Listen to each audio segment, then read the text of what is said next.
the conference board today? Snow when you got out of your car. Thursday. Thursday. Oh, Oh, I should have done something like that too, probably. At home, no. Yeah, I didn't really have time to ask people for Yeah, schedules so that's on that. Track it in, so. put traffic. oh, you just sent out last night? Yep. Oh, okay. Like, I thought I just checked my email yesterday morning. Yeah. Oh, yeah.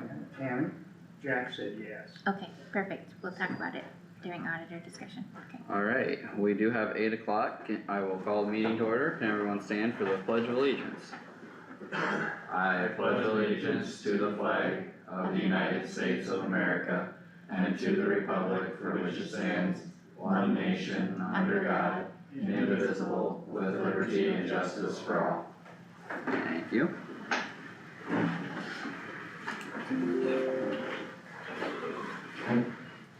Do we have any public discussion? First up is, if not, I will entertain a motion to approve the agenda and minutes. Done at 26 and 27. Okay. There's a motion on the floor. Is there a second? I'll second. Any discussion or questions? And this would be both the minutes from the 26th and the 27th. All those in favor say aye. Aye. Any opposed, say nay. Motion carried unanimous. Next up is to review and approve claims. Has anyone got any questions on those? If not, I'd entertain a motion. So moved? Alright, we have a motion on the floor. Is there a second? Second by Jarks. Any discussion? All those in favor say aye. Aye. Any, Abstention. okay, one abstain. Motion carried unanimous. Next, the budget status report has been in our packet. Is there any questions on that? Alright, we will acknowledge that. Next is the oath of office for our new deputy sheriff, Tyler Harmon. Come on up, Tyler. Excellent. Good morning, everyone. Good Morning. morning. We're very excited to be back to full staff. Apologize, I'm not in uniform today, but I'm leaving for Des Moines for a meeting, so. This is Tyler Harmon. Tyler comes to Morning. us from, he's actually a certified police officer with 10 years experience. He worked for Forest City Police Department, Britt Police Chief currently, for the past year or so.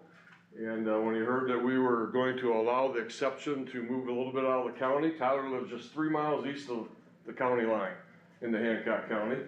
And so he applied. I think you remember me telling you earlier that we had to go through the process twice to get valid applications to make sure that we could hire somebody off the Civil Service Commission. Tyler is a certified instructor for firearms. He's certified in the ALICE training, which we do here in Kossuth County. So we have, be able to help Deputy Radmaker with that and Deputy Hope. And he's also a canine officer. And the bonus we get here is Tyler has a canine dog that still has about 3 years, maybe 3 to 4 years of work left in him. That's coming with him. Wow. So we don't have to purchase a canine or anything. It was already with Tyler. He owns the dog and he's willing to bring him over with us. So that'll give us 3 canines here in Kossuth County, which is awesome. So we're excited to have him, and we need him to take his oath. I brought 2 forms over, so one copy for you and one for me. Kyle wants to administer that, please. Come on over here. Picture. Alright, please raise your right hand and repeat after me. I, Tyler Harmon, I, Tyler Harmon, do solemnly swear do solemnly swear that I will support that I will support the Constitution the Constitution of the United States of the United States and the Constitution and the Constitution of the State of Iowa, of the State of Iowa, and that I will and that I will faithfully and impartially, faithfully and impartially, to the best of my to the ability, best of my ability, discharge all duties discharge all duties of the office of Deputy Sheriff of the office of Deputy Sheriff in the County of Kossuth, in the County of Kossuth, as now or hereafter is required by law. as now or is hereafter required by law. Perfect, congratulations. Thank you very much. Get these. Oh, I didn't want my uniform today, Tammy. That's okay. That's all right. That's alright. I forgot about this. I'm like, I'm leaving for Des Moines, so I'm gonna wear my uniform today. Congratulations, Star. Thank you very much. I'll sign both copies. Okay, and then I'll notarize it and put it in your box. Congratulations. Trade with you, thank you.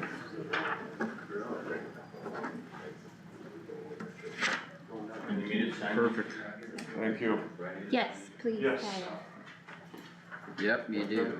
And do you wanna introduce him to the two new board Oh, members? yeah, sure.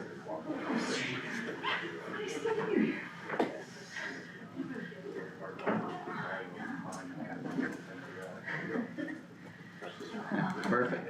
And before you head out, there's two over here that are newly elected I was supervisors. just gonna do that. You wanna introduce everybody? Yep. Perfect. So Jack and Roger are both retiring at the end of the year here, and Howard, our husband, and Gordon, they are the two newly elected supervisors. Alright. We'll be on in January. Alright, perfect. Right, thanks, Thanks for welcome, Tyler. coming, have a good day. Yeah, you too. And this is our auditor, Tammy. Yep. Okay. She signs your check, so. Yeah. Nice to you. I know Tyler and his wife very well, Yeah. cause. I'll be in Des Moines till Friday, Okay. but have my phone if you need Okay, it. alright, thanks, Roger. Perfect. Thanks. Thanks. See you guys. See ya. So just for fun, the road that Tyler lives on, well, the north-south blacktop is Eden Avenue, and they live at the end of that. It's in Hancock County, but, Okay. Just across the border. yeah, Is that the official name of the street? yeah, It is. it is, yeah, Nice. In Hancock. in Yeah. Hancock County, yeah. Alright, and then next we have a years of service award, but Lisa's not up here yet. Well, Phil, you wanna go to your monitor quick? Sure. Good morning. Good Morning. I have on the agenda purchasing a replacement monitor for one of our trucks. This old monitor is kind of, we use that on every single call. It's from simple blood pressure to 12 lead EKGs. We deal with that. We transmit those right to the doctors, right to hospitals.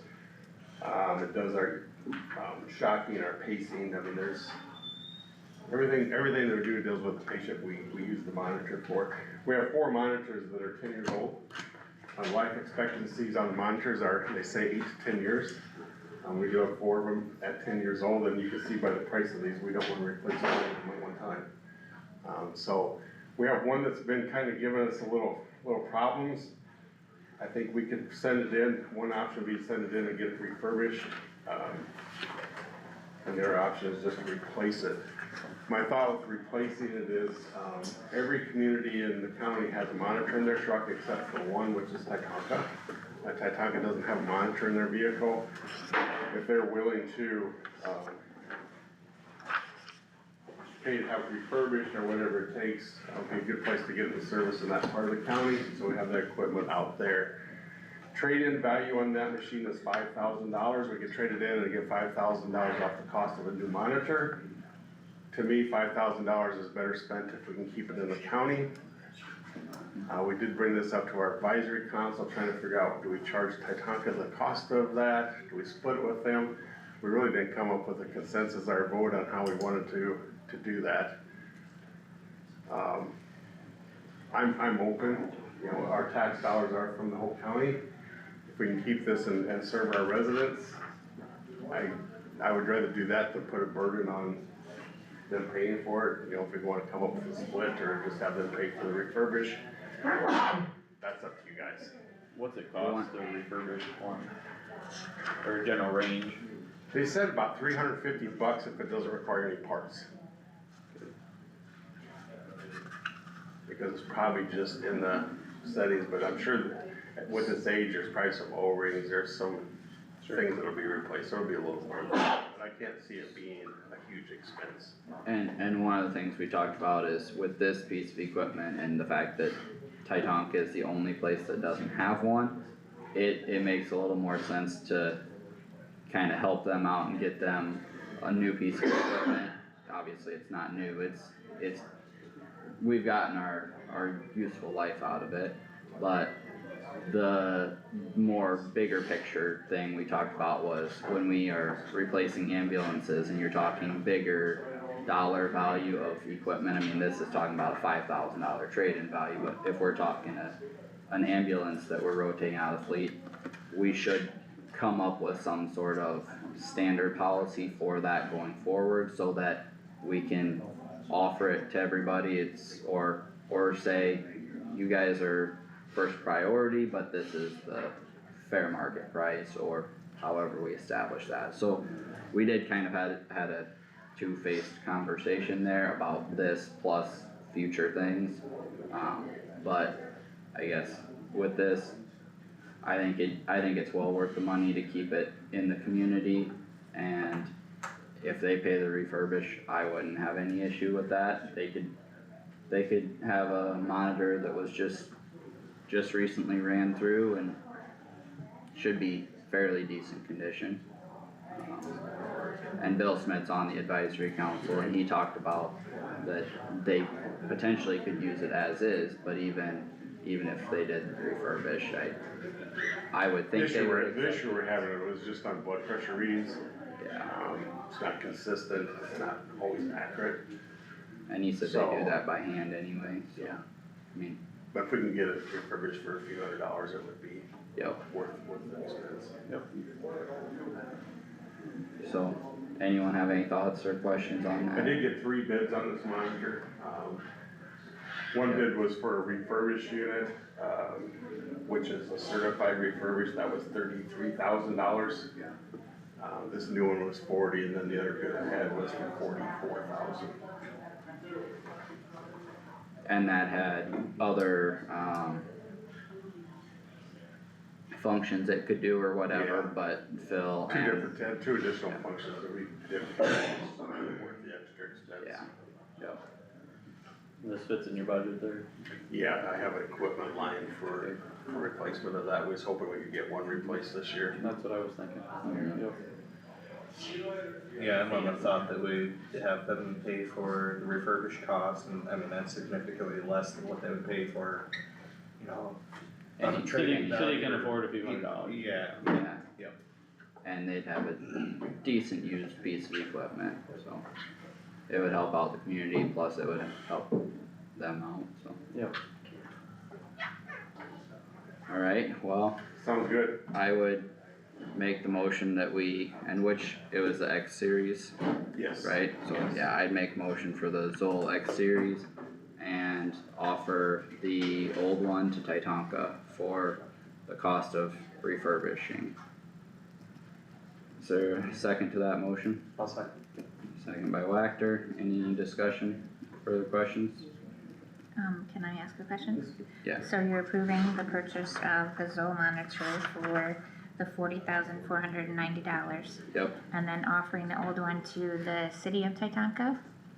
For the cost Yeah, of Titanca refurbishing? Titanca EMS. Titanca EMS, okay. Yep, They're city owned, yeah. but yeah, they are a city agency. Okay, Are we allowed to do that? Singling out, being its government and not offering it to the world? that's something you might wanna check into. Since we already have affiliation agreements with them and have other support for training, It's perfect. I don't think there's. I'll send a message out to all the services so everybody's aware of what we're doing. And actually to that point, we had a member from Bancroft that was there, and Rich Coleman, he was very supportive of getting it to Titanca, understanding that Oh, they yeah, I were, just they wanna were the make only sure, ones yeah. in the county that didn't have it. I'll talk to our services and make sure somebody doesn't have an objection to it. Steve and I don't think there would be, And who seconded that? Josh. Wactor, yep. Alright. And we haven't voted yet, right? No, you Okay, haven't voted. all those in favor say aye. I, Any opposed, say nay. Yep, Do you wanna sign that, or are you okay if I just sign off on the first agreement? do you have it? Sign. Yeah, good morning, Doug. We are ready for you in the boardroom. Okay, sounds good. Yep. That would be great, yep. There you go. Alright. Thank you. Thanks, Phil.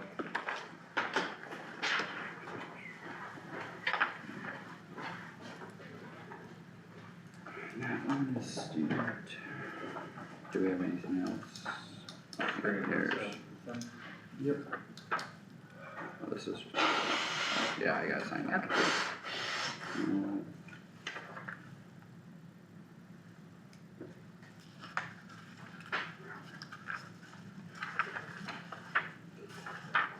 Thank you. Yep.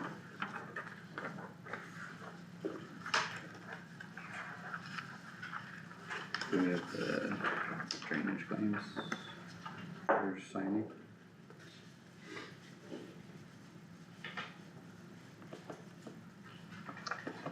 I didn't see any. Okay, we can get them later.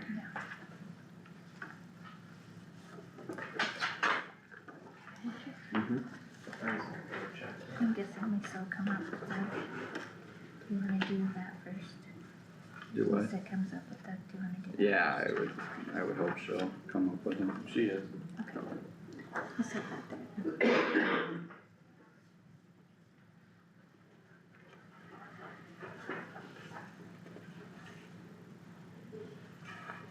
Do any of you have the dollar amount for Elder Bridge? That was on last week, so I could write it on my sheet.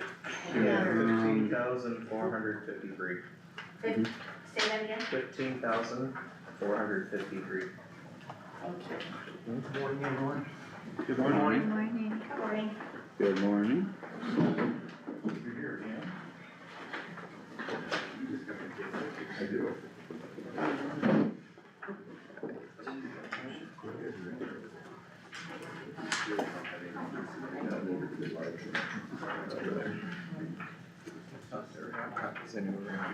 Perfect, thanks, Roger. Yep. You're to make out here how it is possible, we'll be here in 3 months. Thank you.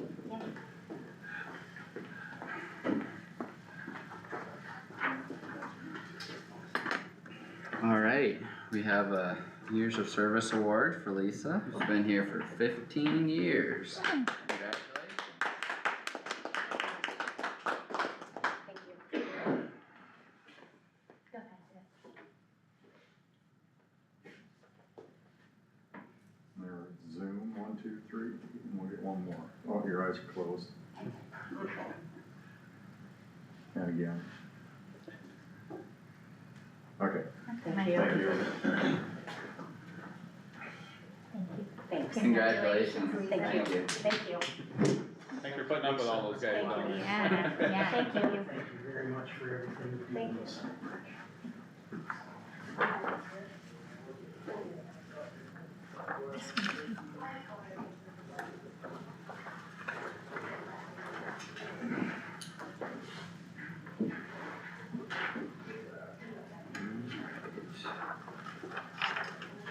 Doug, I think we're ready for construction right away. There is no request for Okay. construction right away today. Anything for discussion? I've got a few things just to, bring up, working on the budget. If the board would kind of indicate, or will we have some workshops before I start working on the budget, or do I just start throwing, would you prefer that I just put the same amount of revenue that we had last year, into the secondary road department? Or how, have you made any decisions or have any feelings that way? We haven't scheduled any workshops for department heads yet. We do have some other allocation requests today, but I don't know. Did you have anything scheduled for next week? No, so Okay. the department heads have their budget worksheets, but they aren't due to be back until December 18th, so the soonest that you are gonna have those back is gonna be the end of that week, so the first day you'd be able, well, we don't meet the 24th because it's a holiday, so the first time, Right. unless you do it other than a Tuesday, is gonna be the 31st. Okay. Do you have anything scheduled for budget stuff next week yet? Okay, well maybe, Do we have any numbers from recent valuations and all that yet, or no? Valuations are not complete. They're not complete yet, okay.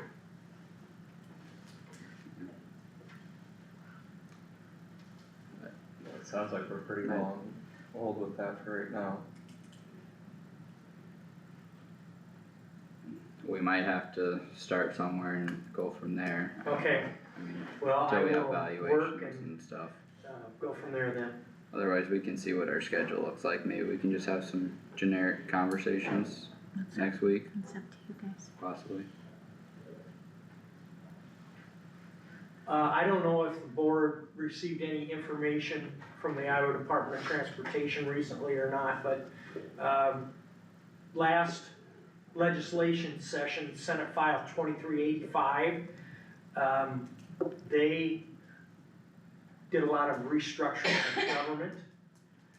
That file had a lot of restructuring of government, and one thing that, was rescinded was the Secondary Road Fund Distribution Committee, which is a committee made up of county engineers and county boards of supervisors, as far as determining how road use taxes are distributed amongst counties.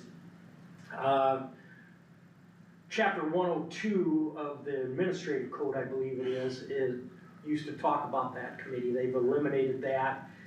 Everything is advisory now. I don't believe anything is going to change, unless unless the Transportation Commission would make changes. Right now, that's the biggest thing. The Transportation Commission appears that they are going to have everything, divided up the same way with the same ad hoc committee, instead of having an official committee by code. But if anyone would like to visit with me about that anymore, feel free.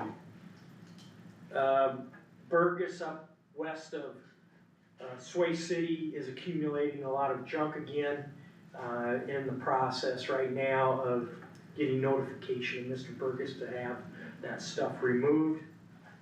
Merriman's are stripped On that with the junkyard, how much time are you planning to give him for notice, cause I know. next Monday at noon. Okay, well, the last time we gave him notice, it was that it would be removed immediately upon being seen and no further notice was gonna be coming, I believe. I believe that was after a couple of other attempts were made to him. So I was gonna have, I have not talked with Roger Fisher, our sheriff, right now. I gotta make sure that he or one of the deputies can get this thing up there, so. Okay, I'm gonna be leaving after this meeting, for some meetings in Des Moines, and I will not be here the rest of the week. So is Roger. Roger said that this morning too. He's yeah, gonna be he's gonna gone be gone. through the rest of the week too. Okay, so. Okay.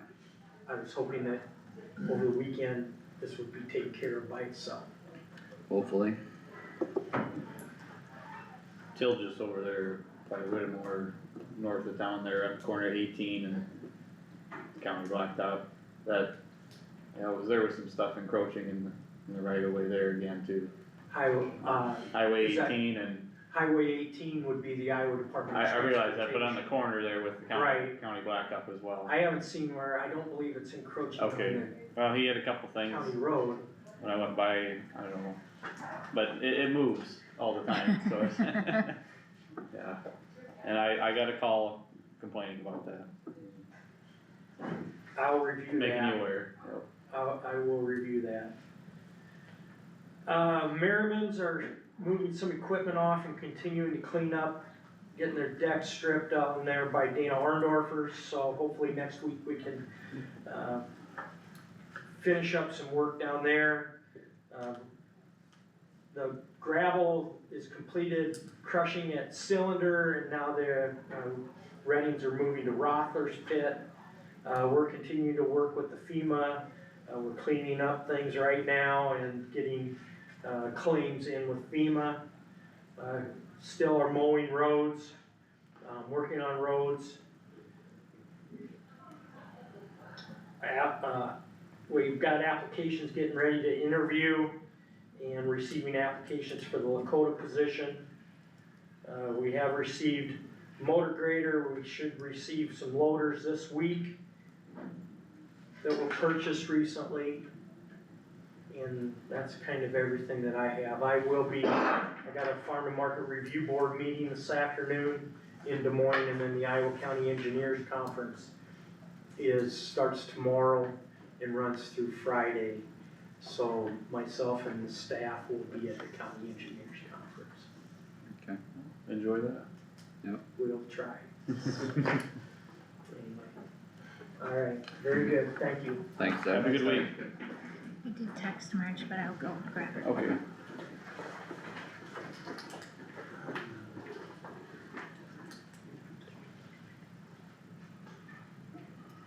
We're mostly on schedule. 5-minute break.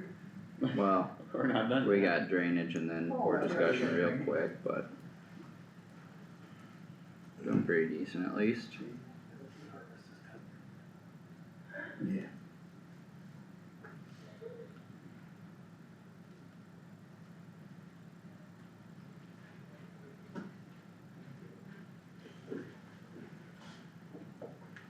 Down the drainage. Ever. She on her way? Perfect. Thank you.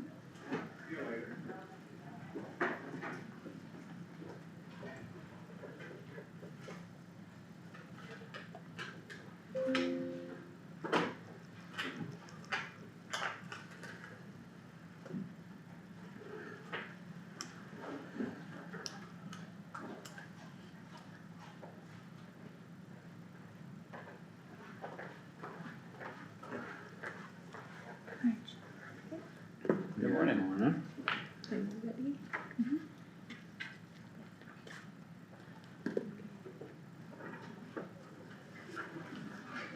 Thank you.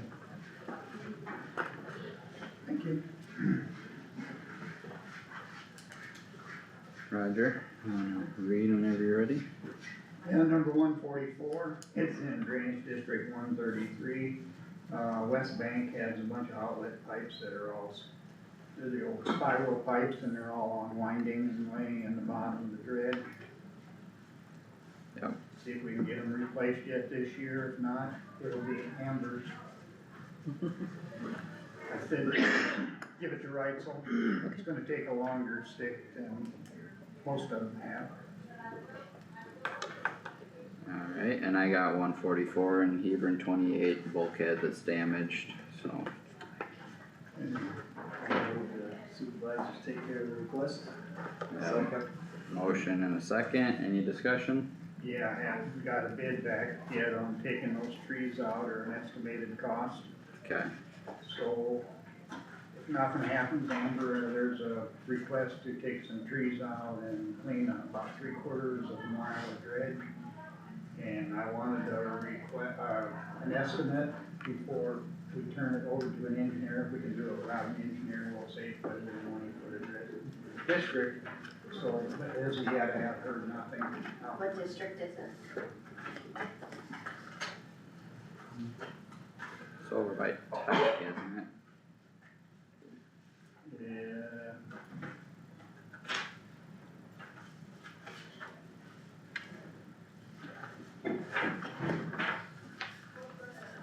$33. What was the request Is that on that one? Just south type. No, it ain't 33, the guy sold me some numbers. Somewhere in. 33's on the south side of Pike. Yep. Well, and it just if there's anything unfinished that I need to tend to, just leave it on your desk, I guess. And I will send you it. You don't have to dig for it now or anything, I was just, It's HK 587. okay, I'll just give you a piece of paper. I'll take it. I've got paper. I like If paper. I hear anything, I'll let you know. Okay, sounds good. Triple E and Wright, we're gonna look at it and see. Okay, Yeah. We have a motion and second on the floor, is there any further discussion? All those in favor say aye. Aye. Any opposed, say nay. Motion carried unanimous. Alright, thank you. Thank you, Marge. And Tammy, auditor discussion. Yeah, so, next week.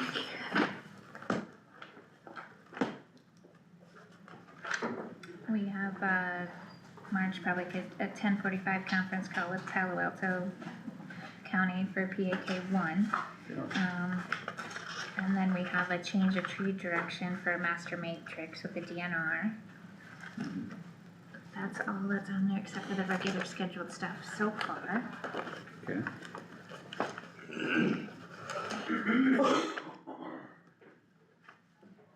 So sanitarian position, So I was gonna ask about, Yeah. it's deadline, or yeah, applications over today, right? yes, Yeah. today's the deadline for the applications, we have 2 applications so far. So we wanna know what you wanna do with those, if you wanna set up a committee, set up interviews, what you wanna do from here. Yeah, we probably should have a committee, at least 1 or 2 board members, I would think. Ben Huntley, who's been covering, is asking when we're gonna hire somebody, You don't wanna do so, it forever? no, he doesn't wanna do it forever, so,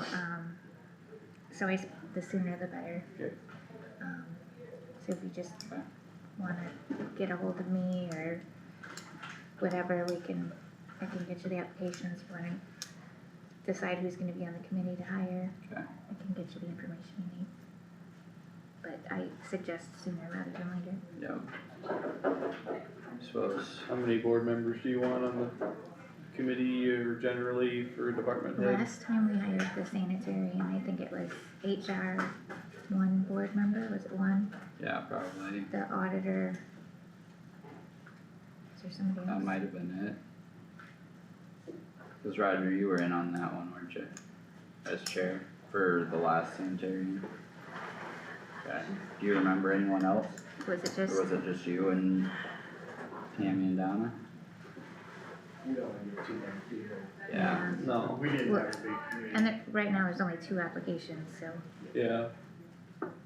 Only got 2. I don't think you need anybody, but Just want me as chair, or what do you guys Yeah. think?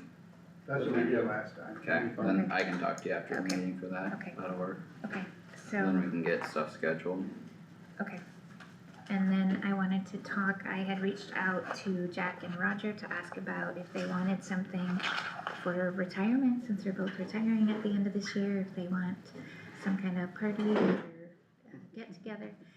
They have indicated that they would like that, so, I'll talk to them more about more details and set a date, for that, if everybody's okay with that.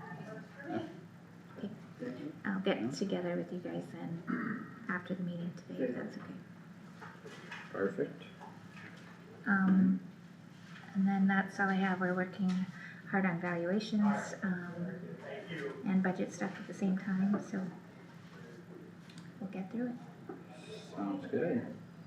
Jack? I had a board of health meeting, just talked a lot about immunizations and, how many school kids are being administered vaccines and, how many aren't being administered. They're down a little bit, it sounded like a lot of religious exemptions were up a little bit for whatever reasons. But, other than that, and, I guess the other thing was I was, submitted my resignation on that board, so I was voted off, or they accepted that, so you'll have to let Lindsay know, whoever takes that position right away in January, because I'll have a meeting in January, Okay. February actually. Okay. Is a meeting for that, so. Yeah, I usually send the list out that day or the next day, so I'll make sure I send it to her. And then we had a early childhood last Monday, and lengthy meetings from 9 to about 1 o'clock, had a lot of stuff. The first thing we did is went through all the applications for money for the providers, went through all those, and I got those approved and then presented them to the entire board.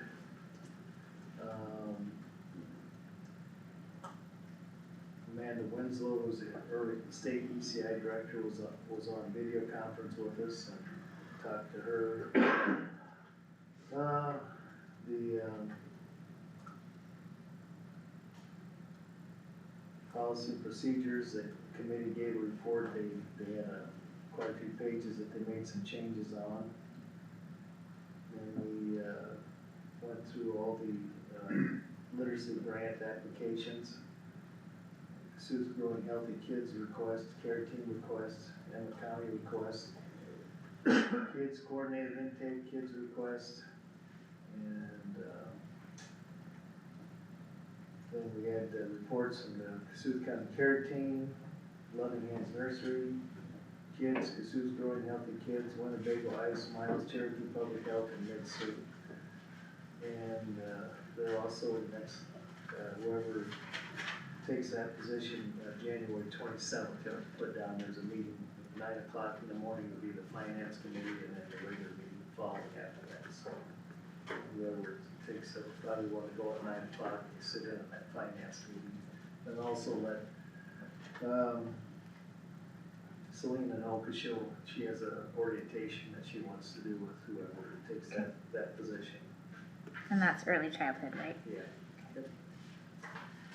Other than that, that's,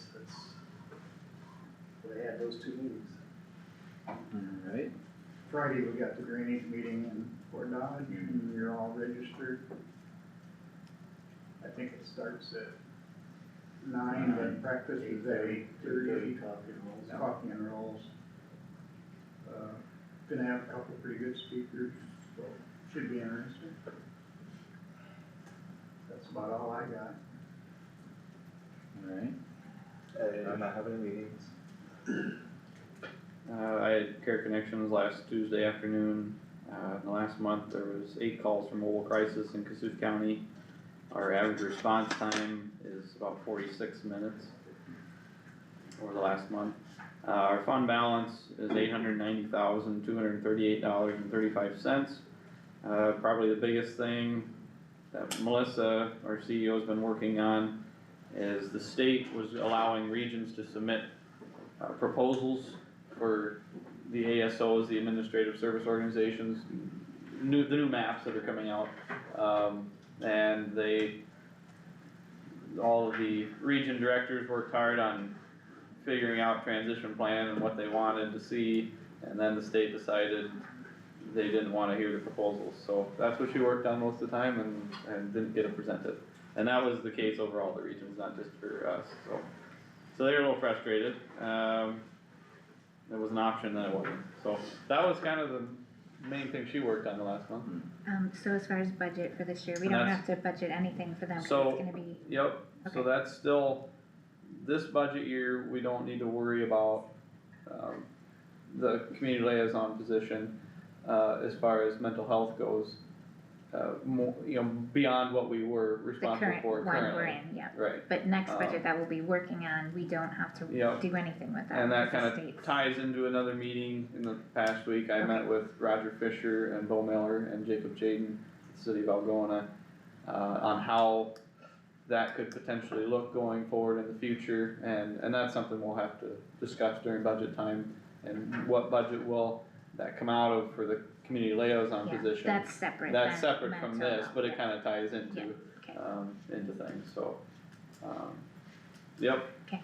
But that was that, and then met with the city of Whittemore last night, at their council meeting to go over just their thoughts on the tile running through town and how we wanted to proceed. They do not want to pursue any option that would require tearing up the street, so I'm gonna go and they want me to get quotes for, doing the lining that they did for their sewer system, earlier this spring. I guess the lining, it has to be completely dry in there and clean, and then well, I don't know how you're gonna get that. I don't know either, but I was gonna ask them about it, and, I mean, obviously, they've probably run into that before, but the stuff hardens and turns into a PVC-like material, Okay, so, I'm just gonna look into some options for them for that. I understand why they don't wanna, I mean, if it's low water, I could see if you could plug it at the edge of town a little bit, maybe, but to completely seal it and get it dry. I'm gonna might talk be to Empire Pipe and Vista Sewer and, what was that one other company that does that and see Okay. what we come up with for there, so. But they were not interested in being trustees of that at all either, so. Why not? Yeah. Tell them it's a fun job. They didn't wanna be the bad guy, which I understand, so. Anyway, that was my last week. Well, the unfortunate thing is we don't necessarily get to pick which option, whether we tear up the street or not. I mean, if it's in disrepair, hmm, Just gonna look into things to see how it could be repaired, so, yeah. yeah. And In the end, you shall repair. Repairs are mandatory. it'll get repaired one way or another, it's just, yeah.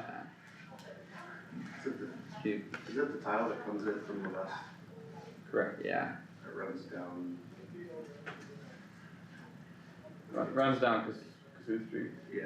yeah, one, Well, they had problems with, and they pumped forever and pumped it down to the next manhole. And Yes, yep. yeah, This spring when there was the generator sitting out there all Yeah. the time, yep. You had to fill that generator a lot, yes. Yeah, It's not too far from my house, and oh, I could hear it shut off, so I'd walk down there and fill it back up. okay, But yeah, I was just curious if that was the tile that you Yeah. were talking about. Yeah. Full of tree Or roots. it was. You're never gonna get that to run dry. I don't think so either. no. Well, as dry a summer and fall as we had, we televised it and there was still standing water in parts of it. Yeah, so it'll be standing water for, The only thing I could think is if you went in and did the jetting with their cutter Well, first and we talked about that and- last night and yeah. kind of cleared out debris, and if you got it to a clean pipe and then you were able to shut off the water flow for a little bit, that might, but I don't know how long you'd be able to hold that If it's full of tree roots, you're never gonna get the cutter to cut clean. close to the sides of the Well, tile, They size it for the tile, so it fits right in there, I mean, but still it'd be there's close, debris left behind. yeah, It's gonna be a It's tough. not gonna be 100% clean, depends how good they could clean it, yeah. yeah. And then your other problem is you probably got house drains that are going into it all the time, how are you gonna plug all them off? I don't think you can, Well, cause I it's just- got laterals that go down every alleyway and Does it? just and about. did they say that they're able to cut those open again then, after they go through with that liner? I would assume they would have had to for their sewer they did, but you would have to have all them opened up. Yeah, well, they did different sections at a time, but yeah, I'm not sure how they went about all that. I know that costs somewhere around $600,000 for the city of Whittemore to line their sewer system. So, I think you better do some serious talking to the farmers that are on that. On the drainage west side? district. Yeah, Yeah. cause the district is pretty well half in the city and yeah. If you give a them few farmers landowners, a $2,000 or $3,000 an acre bill with no benefit. No. You're gonna have some people that are very angry. so, Yeah, that's where, I mean, you gotta tread lightly there. Yeah. yeah, that's gonna be drains her property, rough. her property drains, What's that? that her property drains into that. Oh. You're talking about. No flooding there? Yeah, well, the tile they're talking about is, will drains off to your property behind yours, and, yeah. Yeah, that's gonna be a lot of research. So, Okay, anyway, update there. anything else? Nope. Alright, yeah, I don't think I had anything else since our last meeting. IDDA, I'm hoping to make it to that, but I had something else come up that I'm not sure if I'll be able to now, but I'm still hoping to. Are the rest of you guys planning on being there? Yeah, we just had a closing get scheduled for Friday, so I'm not sure, Okay. up in the air. Howard or Amber, did either one of you have any interest in going? If I would've known about it before, probably, but Okay. I've already got like Okay. full day scheduled that day, so I Okay. can't. You'd have to register Howard, then Yeah, Yeah. we haven't registered, I Well- know. you'll have to get him registered. He could take one of our spots if someone doesn't If go. I end up not being able to go, maybe, I know I'm not. oh, you're not gonna so go, we can okay, put it in my spot. okay. Okay, I'm gonna try and go, but. You know what Starlight is? yeah, You gotta make, 9 o'clock or 8:30 on Friday, This week? this Friday, yep. It'd be is it 6th? Yeah, Yep, no, Yep. yeah, 6th, Friday the 6th. Yeah. Yep. So, yeah, if that works, then we should have enough registrations, so. Alright, I think that's all I had too, so. Do we want a quick break before we go into budget allocation requests? yeah, 2 minutes. Yeah, 5 minutes or whatever. Here, we'll take a quick break and then we'll start with Healthy Harvest, North Iowa.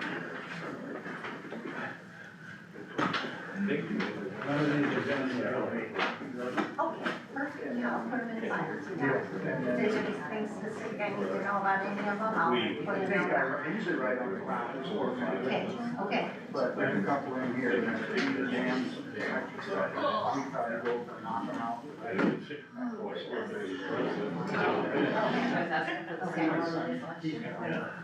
Okay, perfect, sounds good. Whatever works. I'm waiting for Well, that'd be good. Otherwise it doesn't. No, it doesn't do any good, Yeah. you're right. So, Okay, sounds good. Yeah. Yeah, that's awesome. You're now probably. Oh my goodness. Sorry, I just Yeah. Yeah, we were out of town, I didn't. I don't know what it was like 2 years ago. Yeah, I know, like, didn't invite any other. Joanne, why did you come join in on the phone here today? You know how I love a fun meeting, Molly. I know, wow, you. I'm here with, I'm on the board of Healthy Harvest, so this is Andrea from Iowa. Can I leave this stuff? Doing a little Yeah. funding request. So last year, we got approved and then there was no money, so it went well, but it didn't end well. Like they said, well, they did, they made extra effort to give us stuff and then they didn't, so. It was kind of like a positive. When did you find out that you didn't get money? We keep talking. With the library? Jacob, it was, after that. Really? After that, yeah. I have, but after I heard about that, I emailed Andrea. I imagine you were. So- Yes. I knew it was. I'll give you. Thank you so much. Yeah, that's good. Wait.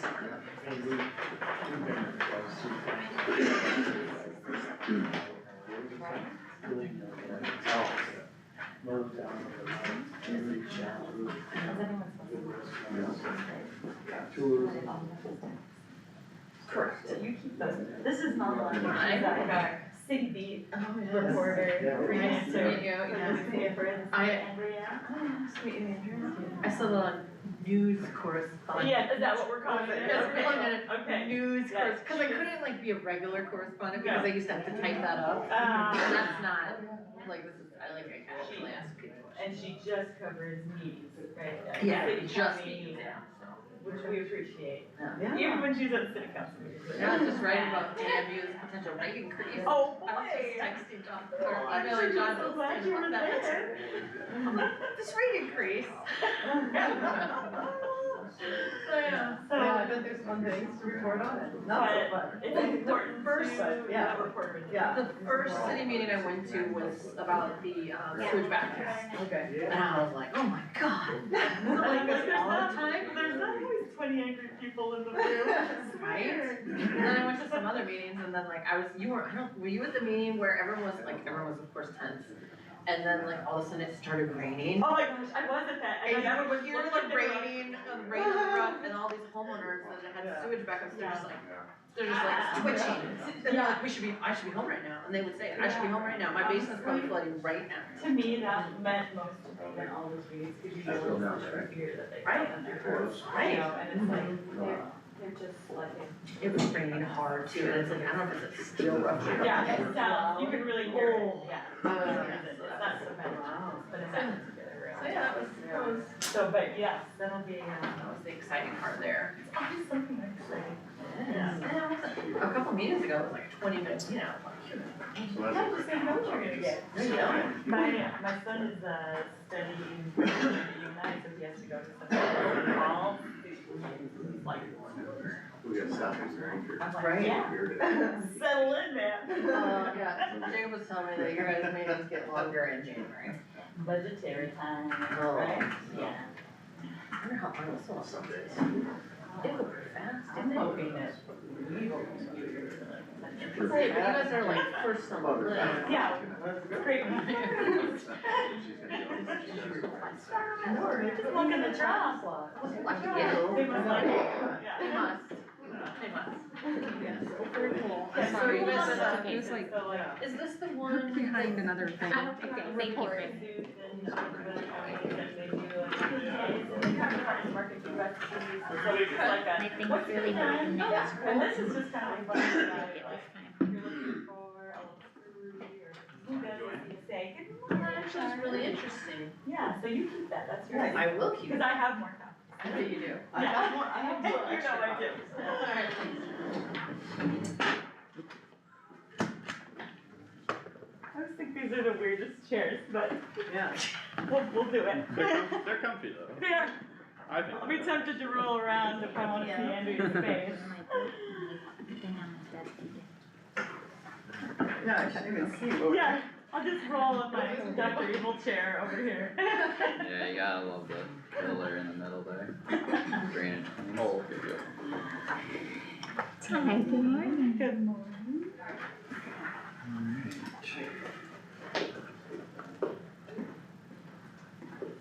You won't stay this time. I didn't write this, you sent her emails. I didn't get my school. You did it. It's cause she's pounding her gavel on too. That's right.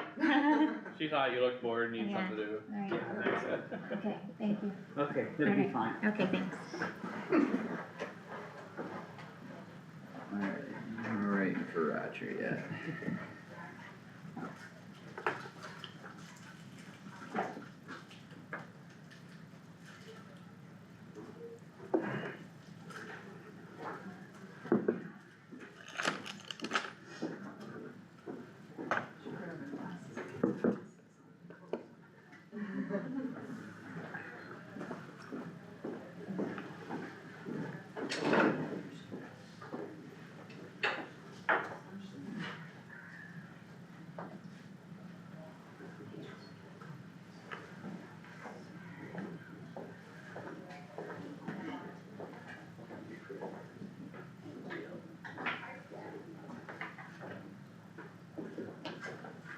Alright, Roger, you ready? Yep. Alright, Healthy Harvest, we can go ahead and kick off. I'll turn it over to you to start. All right, well, thank you for having me. I'm Andrea Evelsizer, and I'm the Director for Healthy Harvest of North Iowa.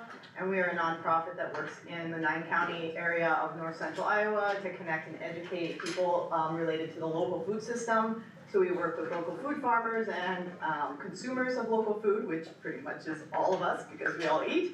So we all, we like to connect consumers with the local farmers to enhance their experience with eating local food and the nutrition and the health benefits of that, but also related to the economic impact that having, thriving small businesses in your community is important, as I'm sure you all know, and local food farmers that live in your community can really help with health and vitality of the community. And farmers markets are an asset to the community for people to have those options and for those businesses to connect with producers or with consumers. So this year we made a really concerted effort to come to your farmers market. We were at the market 3 times this summer.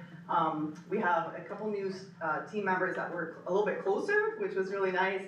One was in Brent and one was in Forest City. and they were able to get over here and, do some local food taste testing at the farmers markets and also at your, summer event. It was a party in the park, Party in the park. Chamber of Commerce. Yes, so, that was a really nice, like, longer event that we were able to connect with different people that maybe don't always visit the farmer's market.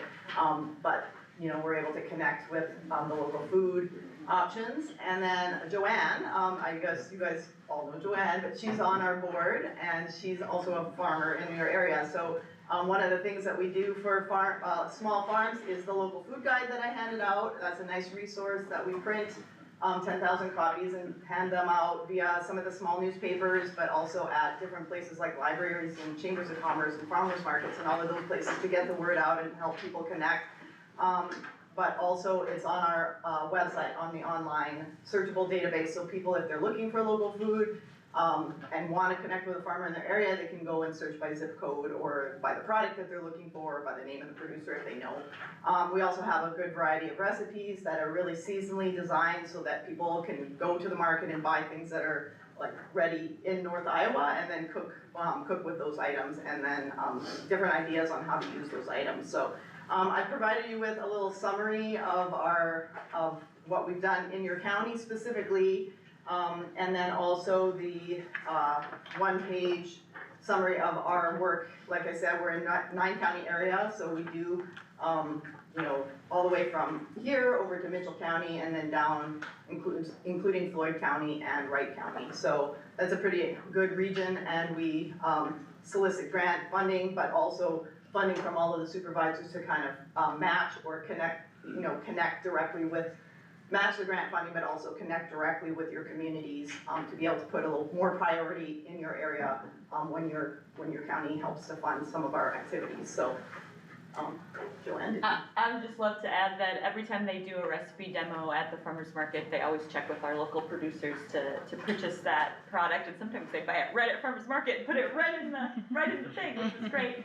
So they really, really work hard to try to feature those local foods, and not always for events that are held here.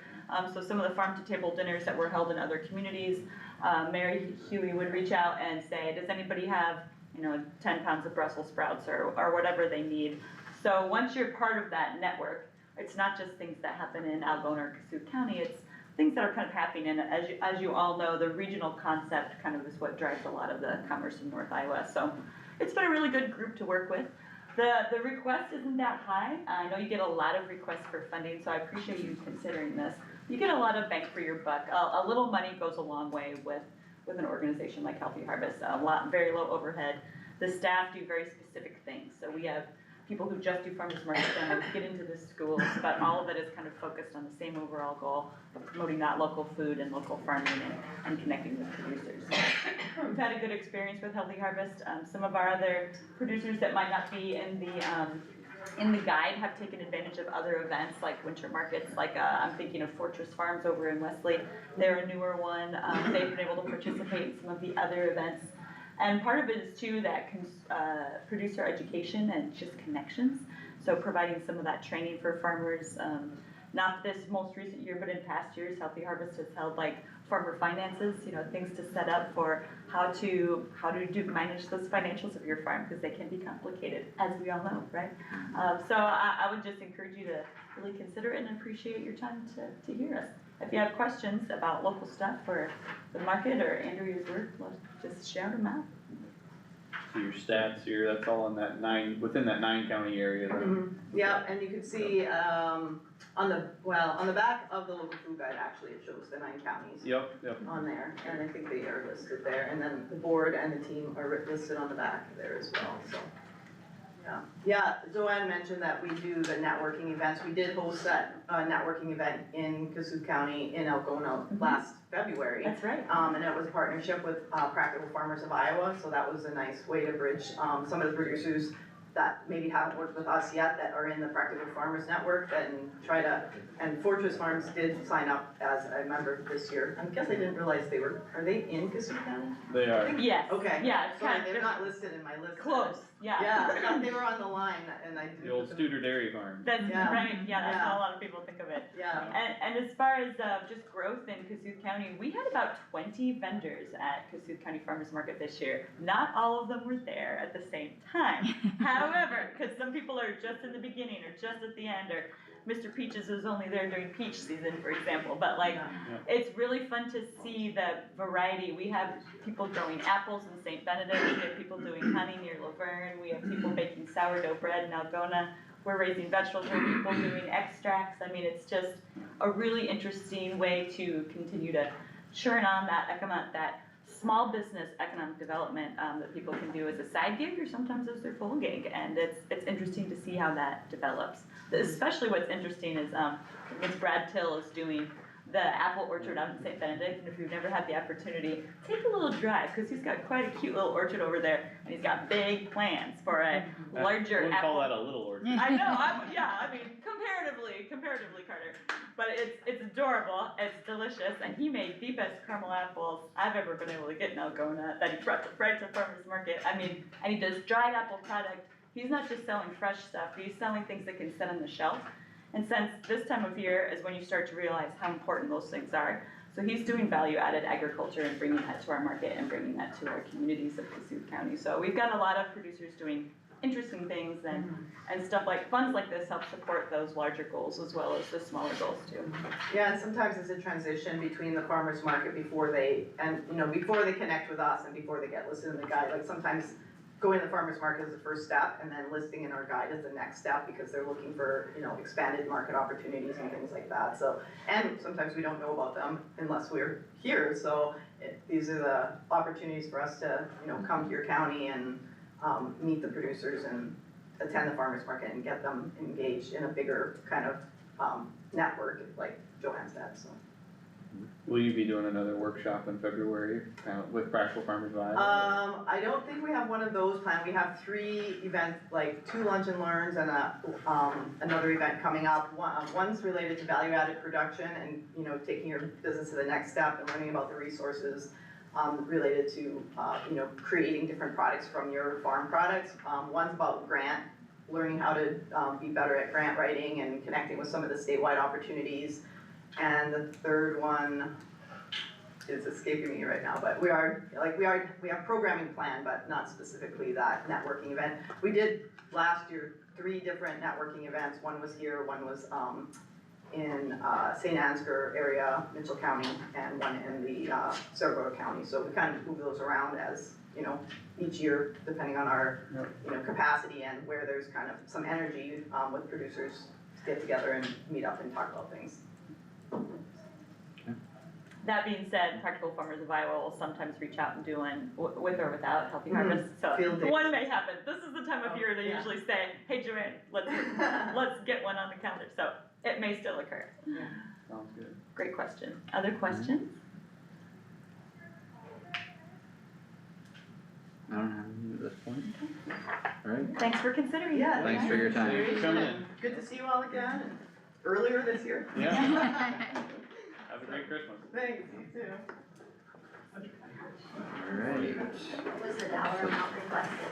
$2,175. did you get the papers from them, Amber, or no? They gave us this. Oh, I have one, I do have one. I'll make a copy of extra. this for you. Yeah, but that didn't have the request on that. I have this one extra, you can have this. Okay. And this is the,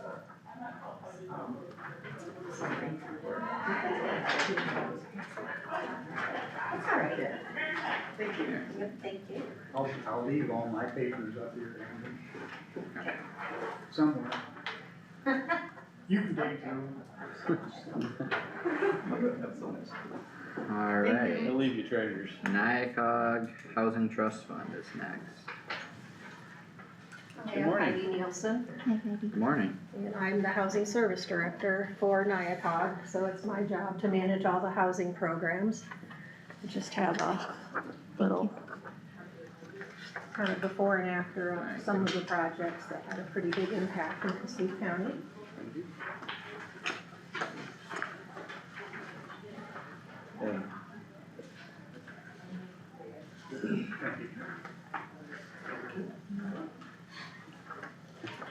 That's the firm. That's an Old old, furnace. that's, Yeah. that's what I was gonna say, that's an old one. Yeah, I've been doing this for more than 20 years and that's the second one of those I've ever seen, so. Okay. But, just to give you a little bit of a recap on our program. Our program was created to preserve housing stock in north central Iowa. Specifically our 8 counties is who we serve, which Kossuth County is one of them. We started the program in 2012 and since then, the program's impact has been $7.98 million in home repairs in our 8 county region. In 2024, to date, so far, we've spent $199,392 on eligible home repairs in Kossuth County. So for every dollar that has been invested by Kossuth County, the program has provided $66.46 in eligible home repairs, and that equates to about a $6,600 return on investment. The program is so important to address the critical needs of the residents. You know, as you know, we were laughing about that furnace, but the woman that lives there is in her 90s and she was heating her 2-story home with space heaters for months before we found out that she needed a furnace. So we were able to make a huge impact on her life. Other kinds of repairs that we do, windows, roofs, siding, plumbing repairs. We do a lot of accessibility alterations, specifically tub to shower, walk-ins. And to be eligible, the households have to have incomes below a certain level, and we have chosen the 60% area median income. For a 1-person household, that's $36,420. But a lot of our recipients, because they are elderly or disabled and have fixed incomes, their incomes are between $17,000 and $28,000 a year, which doesn't leave them a lot of room for any extras. You know, a lot of times they have to choose between medication and food. For the 25-26 fiscal year, the Housing Trust Fund is requesting $3,000 from Kossuth County to help us with our required match. Since 2022, the amount of match that we're required to receive our full application from the state has increased 135%. So the $3,000 represents about 2% of our required local government and matching funds. So I think that I've covered everything. If you have any questions, you know, with the pictures that I gave you, I mean, are a good representation. We also helped a household in Fenton where he didn't have running water at all for several months. His water heater had broken and then his pipes had a leak, so he had to shut the complete water off until we could put the new water heater in. And so we managed those projects from application until completion. Which communities are these 2 examples from, citing? The orange house Yep. is Sway City, Okay, and the other one is Burt, okay, and then the furnace is Algona. okay. And Fenton is the other community that we assisted in. I just didn't have good pictures of water heaters before and after. A pretty, you know, I mean, it's a huge impact on their livability of their home, but as far as, you know, and the city of Burt has done a wonderful job at promoting our program. I think we've assisted 3 or 4 families last year in Burt. Do the cities contribute any money? They don't, you know, if our match goes up a whole lot more, we might be required to do that. But a lot of the smaller communities right now just don't have the resources to be able to contribute.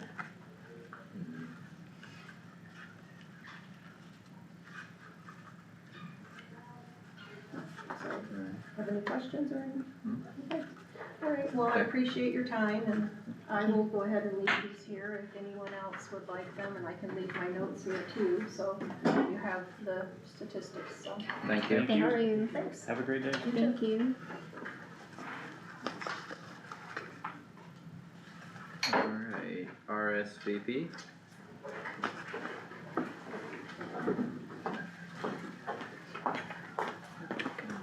Good Good morning. morning. Thank you. The back page is just my most recent newsletter, so. it's not-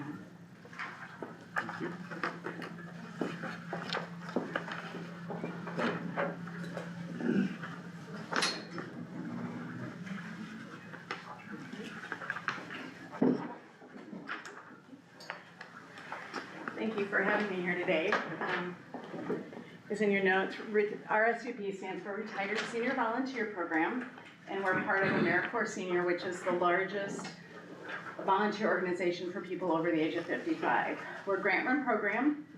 We work with not-for-profit, public service, proprietary health, and educational agencies, organizations in our communities to provide volunteers to help address the critical needs within our communities. Our purpose, our main mission is to inspire to serve.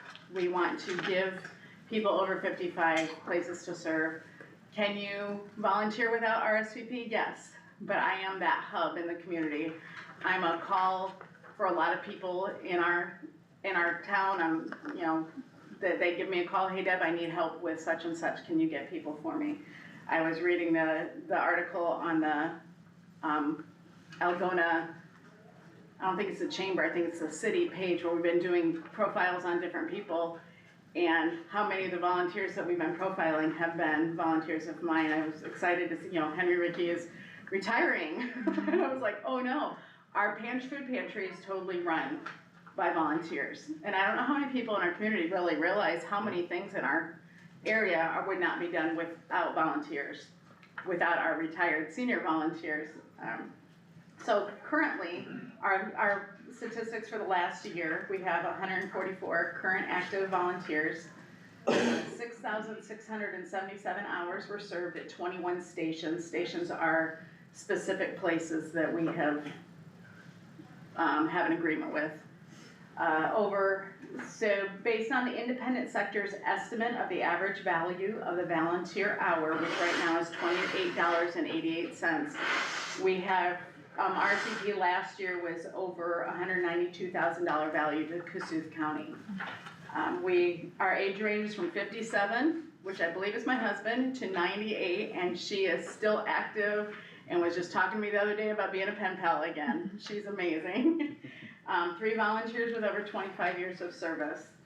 So on the back of the page, you'll see our focus areas. Our grant has us specifically looking at 4 specific areas that we can choose out of, and then we have the sort of a catch-all that are the other volunteer places. Our food pantry support, like I just said, the Kossuth County Food Pantry is totally run by volunteers. I think maybe all but 1 or 2 are RSVP volunteers. The food boxes that go out of active senior volunteer, the active seniors of Algona, Meals on Wheels, K through 12, we have reading buddies who go into the school and read with students who just need a little extra help. I have as many people as I can get in there. I have teachers begging for help. Our Pen Pal program is a really large one. I personally run Garrigan, Lucia Wallace, and Fenton, and then coming in Kossuth County a little bit more, Sway City and West Bend, which my other coordinators help run. So we work with Iowa State Extension Office with their youth programs. We've been working with Culture Community Connections, another organization in Kossuth County, dealing with more of our Hispanic population in town and helping them in community gatherings as well as the gardens. We work with LifeServe Blood Drive. We're in charge of quarterly helping run the canteen and help them staff it. Donation management, exceptional treasures, the care team, we have people involved in there. And then if you see the community priorities, just many different library, nature centers, SHIP program, Quilting for Causes. We have so many crafting organizations that give to others. Just amazing organizations that we have in our areas, helping at the hospitals, veterans. So I am asking for $2,000.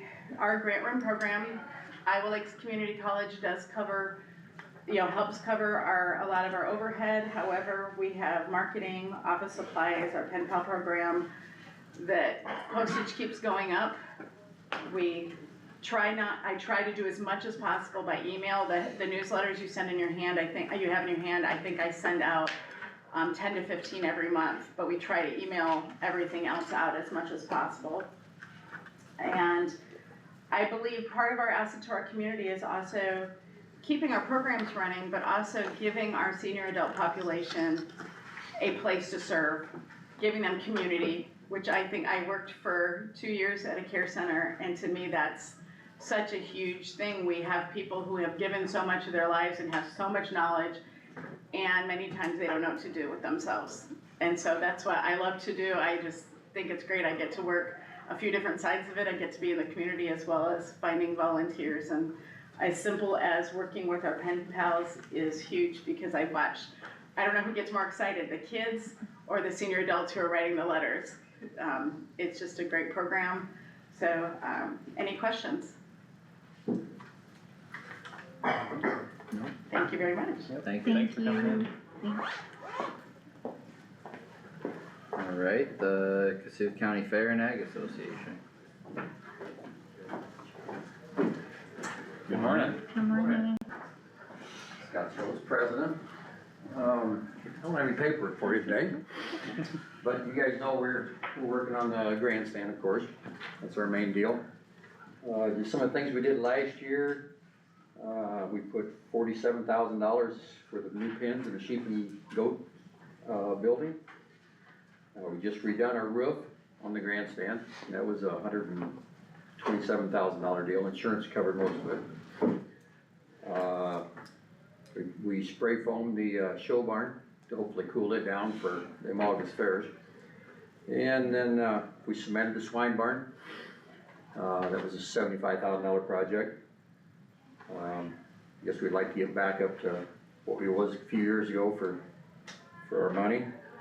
Every year we spend roughly $35,000 in electricity. Insurance is $36,000 a year. To put on the fair itself is about $120,000. So everything helps. I guess we just like to have your support. Any questions? So is there a specific What are you amount requesting you're today?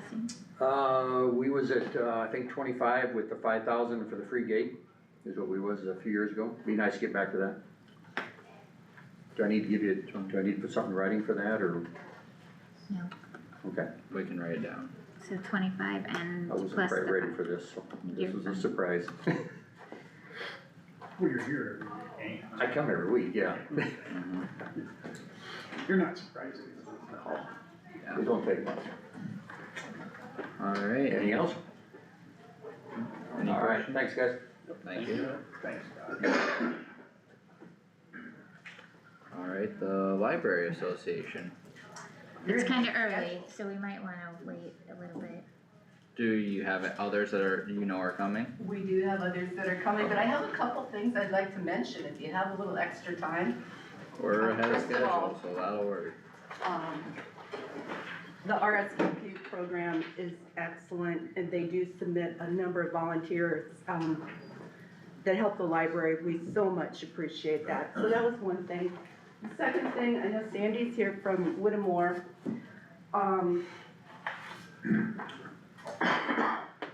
One of the things that all of the libraries are able to do is work together on projects. And one of our projects has been a program called Books for Babies. It is supported by a grant from Early Childhood in North Central Iowa. And Jack, I was on the website and I saw you are the board representative for that program. So thank you for your support. They have given the libraries across the county a number of grants for programs. This one that I wanted to mention today is called Books for Babies. And any new parent in Kossuth County can submit their name, come into the library and request one of these packets. And in the packet, they will get a congratulations card from the local librarian. They'll get a bookmark with the name of all the libraries in the county. They get a listing of all the counties again and an invitation to come to the local library, get a family library card or individual library cards. And then a tip sheet for newborns, infants, toddlers, both sides with tips for how to impact literacy and learning at that age. And finally, this is the good part, we give 3 board books for every newborn in the county. So that is thanks to the Early Childhood in North Central Iowa and to your funding, and we appreciate that.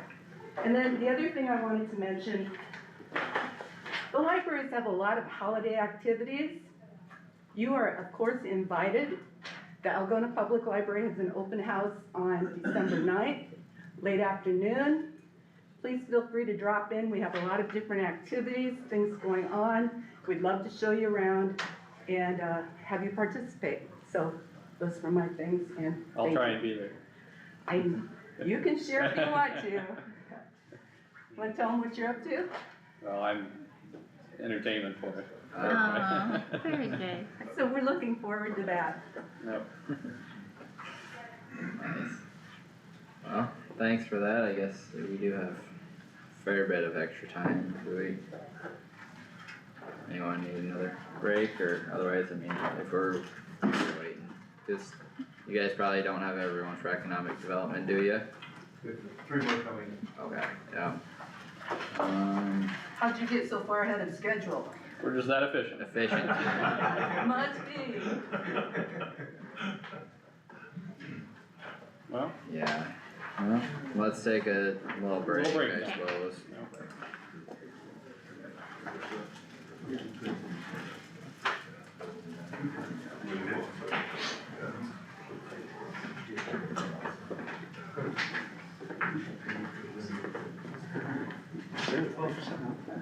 Yeah, I sent it on here, I'll show you the letter.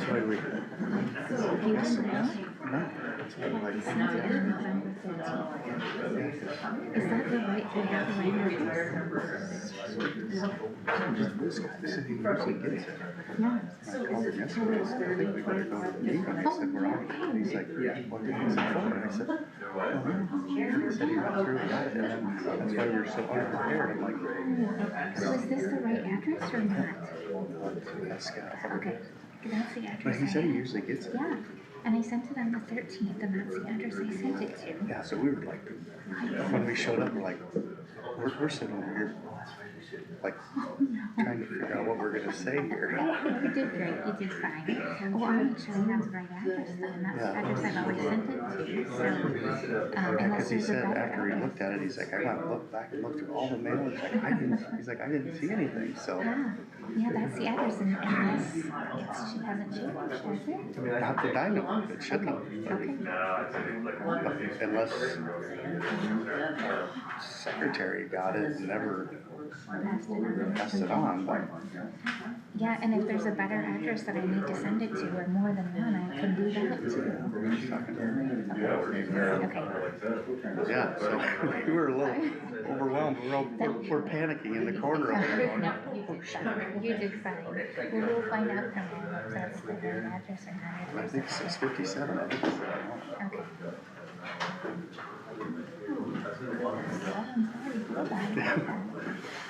So, I sent it on November 13th to this address, is that a bad address? No, that's a good address. Is there, I don't remember okay, but is there another place I should be sending it to too? Something Gloria picks up to me. I said, I do got 90%. Gloria's Yeah, and it was back in November, I sent it, so, but if there's a better address. No, that's a good one. Okay. Yeah. Well, I'm sorry, but you did fine.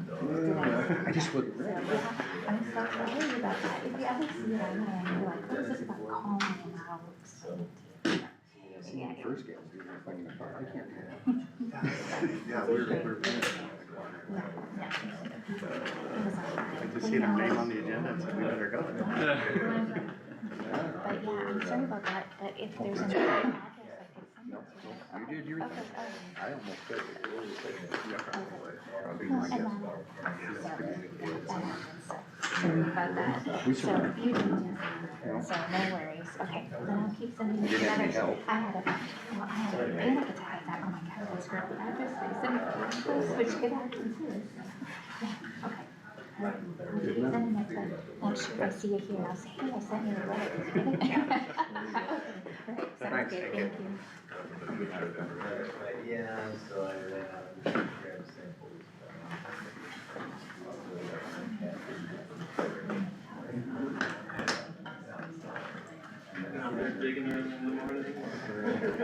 Well, yeah, they're all inside, they're all very happy to have it. Two, and then four princess friends, so we, two strays, actually two kids. Three survivors. Okay. Morning, Jack. Morning, Barry. Sorry. Yeah. I've been working at Dr. Brooks, I got a little, so the last week in the parking lot. If I can get called there, this morning, this afternoon, that'd be great. Okay. Don't wait for me, I'm like, wow. I plan to be. Started to lay on all that. Yeah, I heard that last week.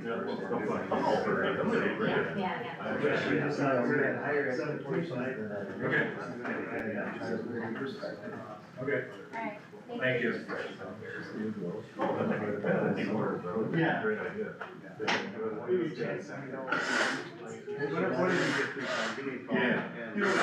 Well, the first game, We're just so- gonna have to, we're just gonna like, do Right. something like that. I'll be here. And that's. Cause I'll be here. Okay. No, she's got a good perspective.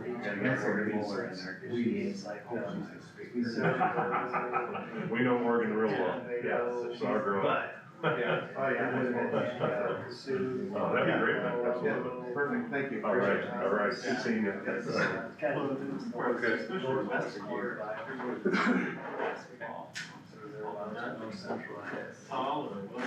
It's an association. You contribute to that? Well, there's another. Yeah, and actually it rained on us. Usually if you would. Monday. We were Sure. So we wanted to do that on Monday, and it was the warmest. Twins. So we got what, One's so I did. Good. So we went and finished our Tuesday and. So they're studs. Kind of go around. Good. Just crack the flag. And it's quiet there, like, which is good. Not a lot of tourists going on. Exactly, it's great down here to do that. Yeah. And then I actually, you know, the foliage is. I don't like the cold anyway. Houses. Oh, yeah. So we traveled through that Bayshore Drive, I actually get to see the houses now. Yeah, that's nice. She had us for 4 years. No, I'm happy yet with it. Excited, I'd be wrong word. And then by the time I got gas. What is? It's kind of very. Well, we go on I-90, and, you know, real across, and I feel like it as long as I can, until we hit that Lake Winnebago, and then I either go north or south. They don't rotate it. And then the rest of it is blacktop. I'm not sure how. So the last 3 hours are blacktop. On the way home, I tend to go through Green No, you Bay, don't. Same size. and the interstate here, and then I stay on that interstate. If I chip like it, yeah, the right hand. Yep. We had. And, I stay that until, yeah, until I shoot out at business. I quit as the head coach. Yep, done that too. Track. 98. Yeah, it was 98. Yeah. And so we just Kind of done every direction. There's no perfect way. There isn't, there's too many ways. Going to Omaha. Exactly. Exactly. I'm just telling you. Alienated. And so.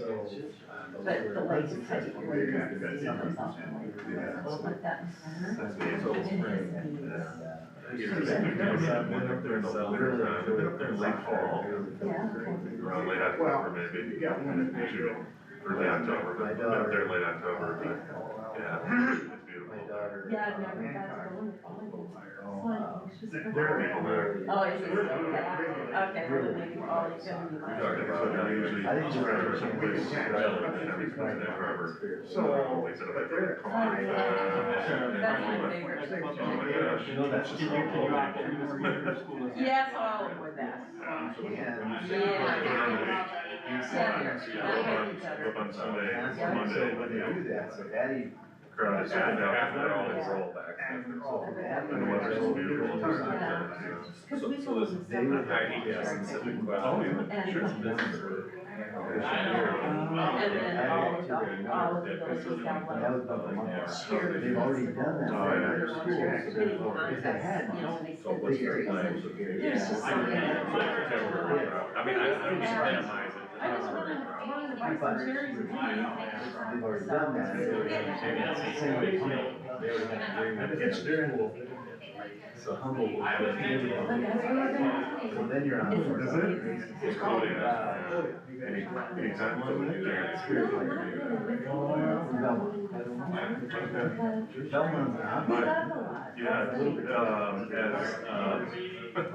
as I mentioned, my friends, his mom and dad are there, you are, and they're kind of like, yeah, they're elderly, I said, need some help. Oh, They have clinics and hospitals there, but they're like, well, that's fine. His sister's over, if somebody over in there, you try, that's like, Her answer is gonna be. it's like, yeah, for us, I get it. My dad is, my dad is the same thing as us, retired right in the middle of all of You us. should be good, you have to have.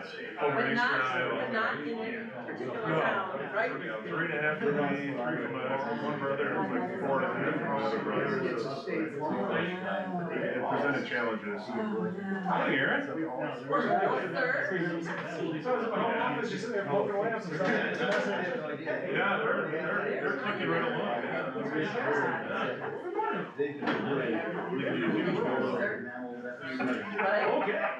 I'm just turning the mic over to you. No, this is fantastic. Well, thanks for Did figure out a way. You bet. Play all those games, whoever's beating out in the fourth quarter. My dad is retired from Hawaii. So we did Thanksgiving Day. So,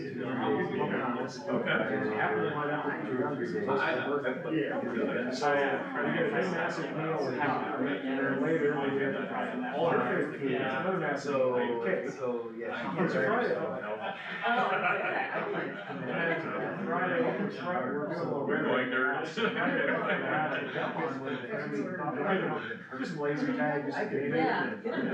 It was great, it was just like after a game, there wasn't too much crowd. I can't believe How you doing, that. Carter? Good, great job. Whatever, remedy does Saturday and Sunday. Great, so Or she's done. Yeah, she's done, but she Yeah, does that's text me, Christian, her including at Oh. 5:46. Yeah. That was it, She started days early for being retired. I do that sometimes. You get out, I usually get 5:30. I'll text somebody so we. I would know. That is like. That was we learned now, just totally coincidentally, my alarm had just gone off. Yeah. Anyway, so that's not bad. Okay. So we had, Normally it's we had six. Terra, No, so we tried, there's a closet here and a closet here. I just turned it off. Replicated the trim, so the old original trim, it's full shelves. The old original trim. I demand. But no, normally it's we just decided to not. I love the colors. And then we did it. Pretty integrated now. Wardrobe, She has got to all get that it lights in the away. wardrobe. Julie come in and light some applause, I didn't worry about that. That's beautiful. Yeah. I shared that with the staff. So these actually are the first. You told me that. We're still kind of looking at. Thinking about the things that normally right at this time of the year, or whatever. Yeah. Moldings up, we're gonna seal That's that. what came through in the text. And you had like. Are you doing this? How you? Well, so the line. I haven't Oh, answered. yeah. The same breath, I'm not doing it. So we'll check it, so the bathroom, so we shower. It'd be hard for her to let that go. I'm sure she'll keep doing something plus years, we'll be doing something. Well, hey, you can have. Yeah, part of your life. Yeah, and, when I don't have one here, clothes, I'm gonna look at them. No, everybody's Since been this was great. shot, I got all the new cabinetry in the bathroom. You have, Yeah, so. I do have two kids, one here, Great, great. and one's gonna be 29. Okay. We open it. That makes sense. Okay, I think I'm a little more. I have a 15-year-old daughter. It started Okay, with, I thought you had one I left. went to a training camp. I did not know. I came back, all of the Not kids' furniture's individuals, gone. but Staff. ranges. I thought, and I walked in the room, there's a post-it note there, well, it's sort of like, let's leave this wall. We do it. Oh, you do? Yeah, congratulations. That's wonderful. We're here in about 3 or 4 weeks, so. Yeah. Yes. Houston was early morning. Except I won't be sleeping from 10:30 to 5:30, I'll be sleeping. It all depends, I had three. And right, we started on the, what's my little, it's like, it's fun, it's weird, like. Oh, yeah. That's when the first. There you go. So, Yeah. it's booking. They could be teenagers now, you can get them sleep for 12 hours. Yeah. So we had to replicate. No, we're excited. Oh, that's Happy really for us. exciting. Congratulations. Okay. Bust that out. Might be, yeah, might be 24, so. You know, so we busted those out, and then we had our friends came over and helped bust up. No, okay. This is how it started. Said play video. Mary's like, My brother's got 2 kids. yeah, got flooring out. I don't know how anyone does it. God, and I go, it's just like that. Well, my wife did it last night. So, Yeah, for the, work like. outside the home, Yeah. so that'll, that kinda helps out. Yes, I went down the video. I know that, I don't have mine. She does photography, so it's kinda neat, does weddings or things. That's not really good. You and I just gave you this, so, there's. And I said, well, you're required to love you. Oh. This is what I'm. Well, I think nobody else. For calling halftime with us. Yeah. Well, you know, it's all the, I'm required, that's all it takes is she,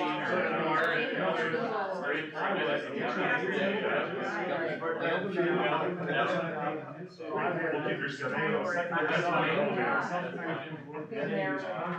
It's good to see you because like you're, Oh, am I the odd man out? I know. Yeah, this is like an optimal project. Josh is on one side. You're on the other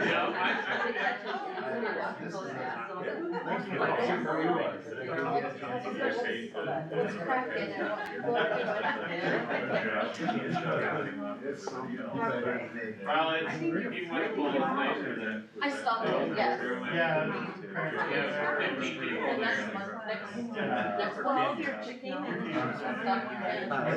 The final thing is, it's 7 o'clock. I was another thing, we keep your things in the share. Are you interested? And I went, I wish that it was you do. She finds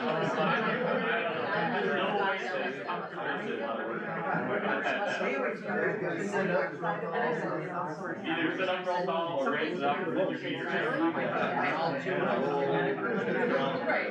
It's pretty fun.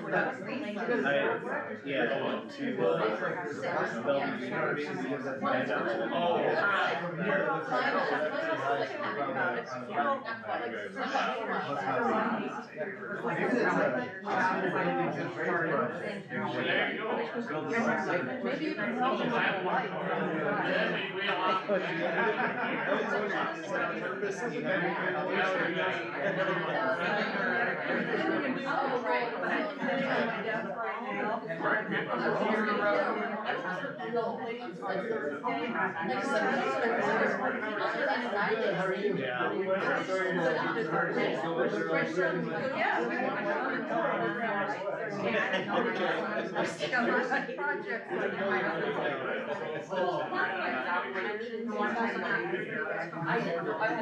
thought so there, but I've had. The deer. It, front of the car, and it pushed me, then came back. It's all under here is not.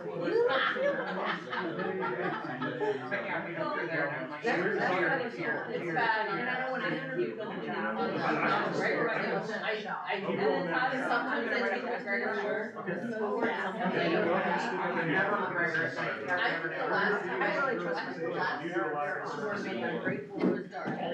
I'm pretty sure it's not, but I gotta go watch by, It was like a week after that period, it was 2 hours. We drove For the last 3 weeks. They're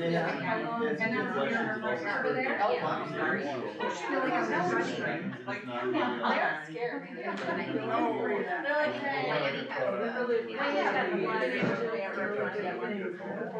Money that they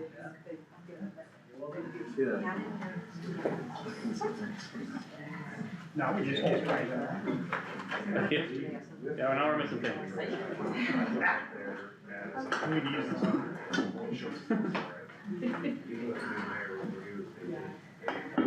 You got quiet fast.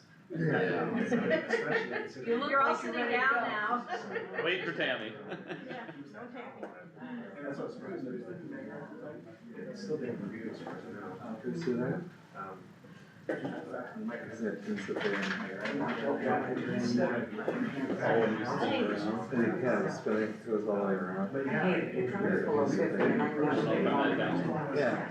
You need to put a Sandy. Yeah. Cause I had. It's supposed to stay really down.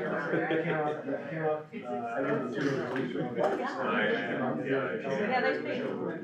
She said she really recommended it.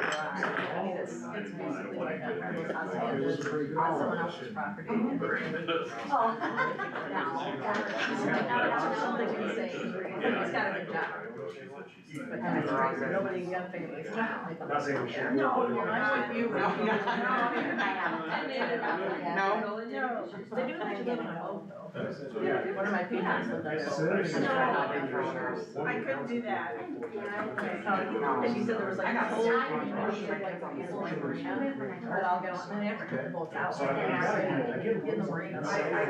Functions from her. So.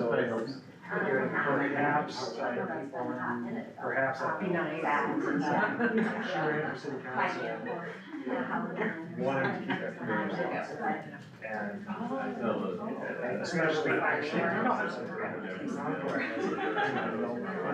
Of businesses. You're welcome. Yeah. Same color she lives.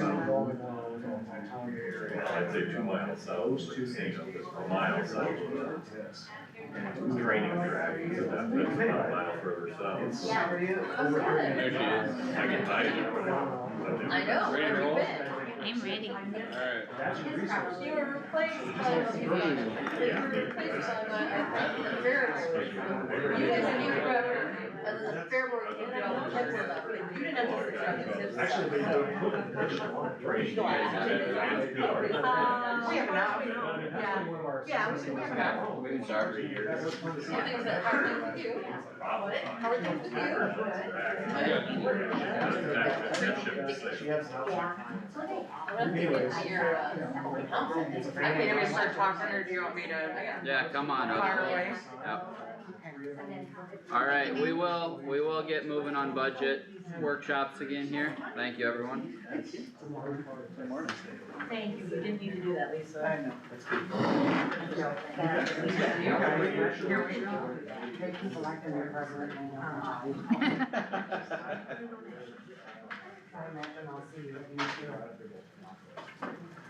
Good morning, everybody. I am Lainey Mitchell and I am with the Kossuth County Library Association. And we're here to obviously ask for money again for this next fiscal year. What I handed you was a brochure about just a little snippet of what we do. I think that last year proved how important libraries are to the people in Kossuth County. So if you open it up, it's got all of our contact information, services we provide, which a lot of people think we just sit and read books all day, which is funny. I like that job, but I haven't found it yet. So I think we've established that libraries aren't just books for the people in Kossuth County. And you've got pictures of different activities we have. I think the best one that we do, 3 years ago, we started doing the county camp. So we write a grant for, is it all of our supplies and that kind of? Yeah. Basically, the grant that we write covers us to have a day at the nature center. The Algona School District is great at providing busing, so we pick up all of the kids in all of the towns in the county. And last year, this picture on the back, the county library overview, you can see these little fellas sitting here watching the performer. We had something like 130 kids. And it's at no cost to them and no cost to us and no cost to you. But it's a great thing that we get to provide as librarians, and it's a real busy day, but it's a real fun day too, so.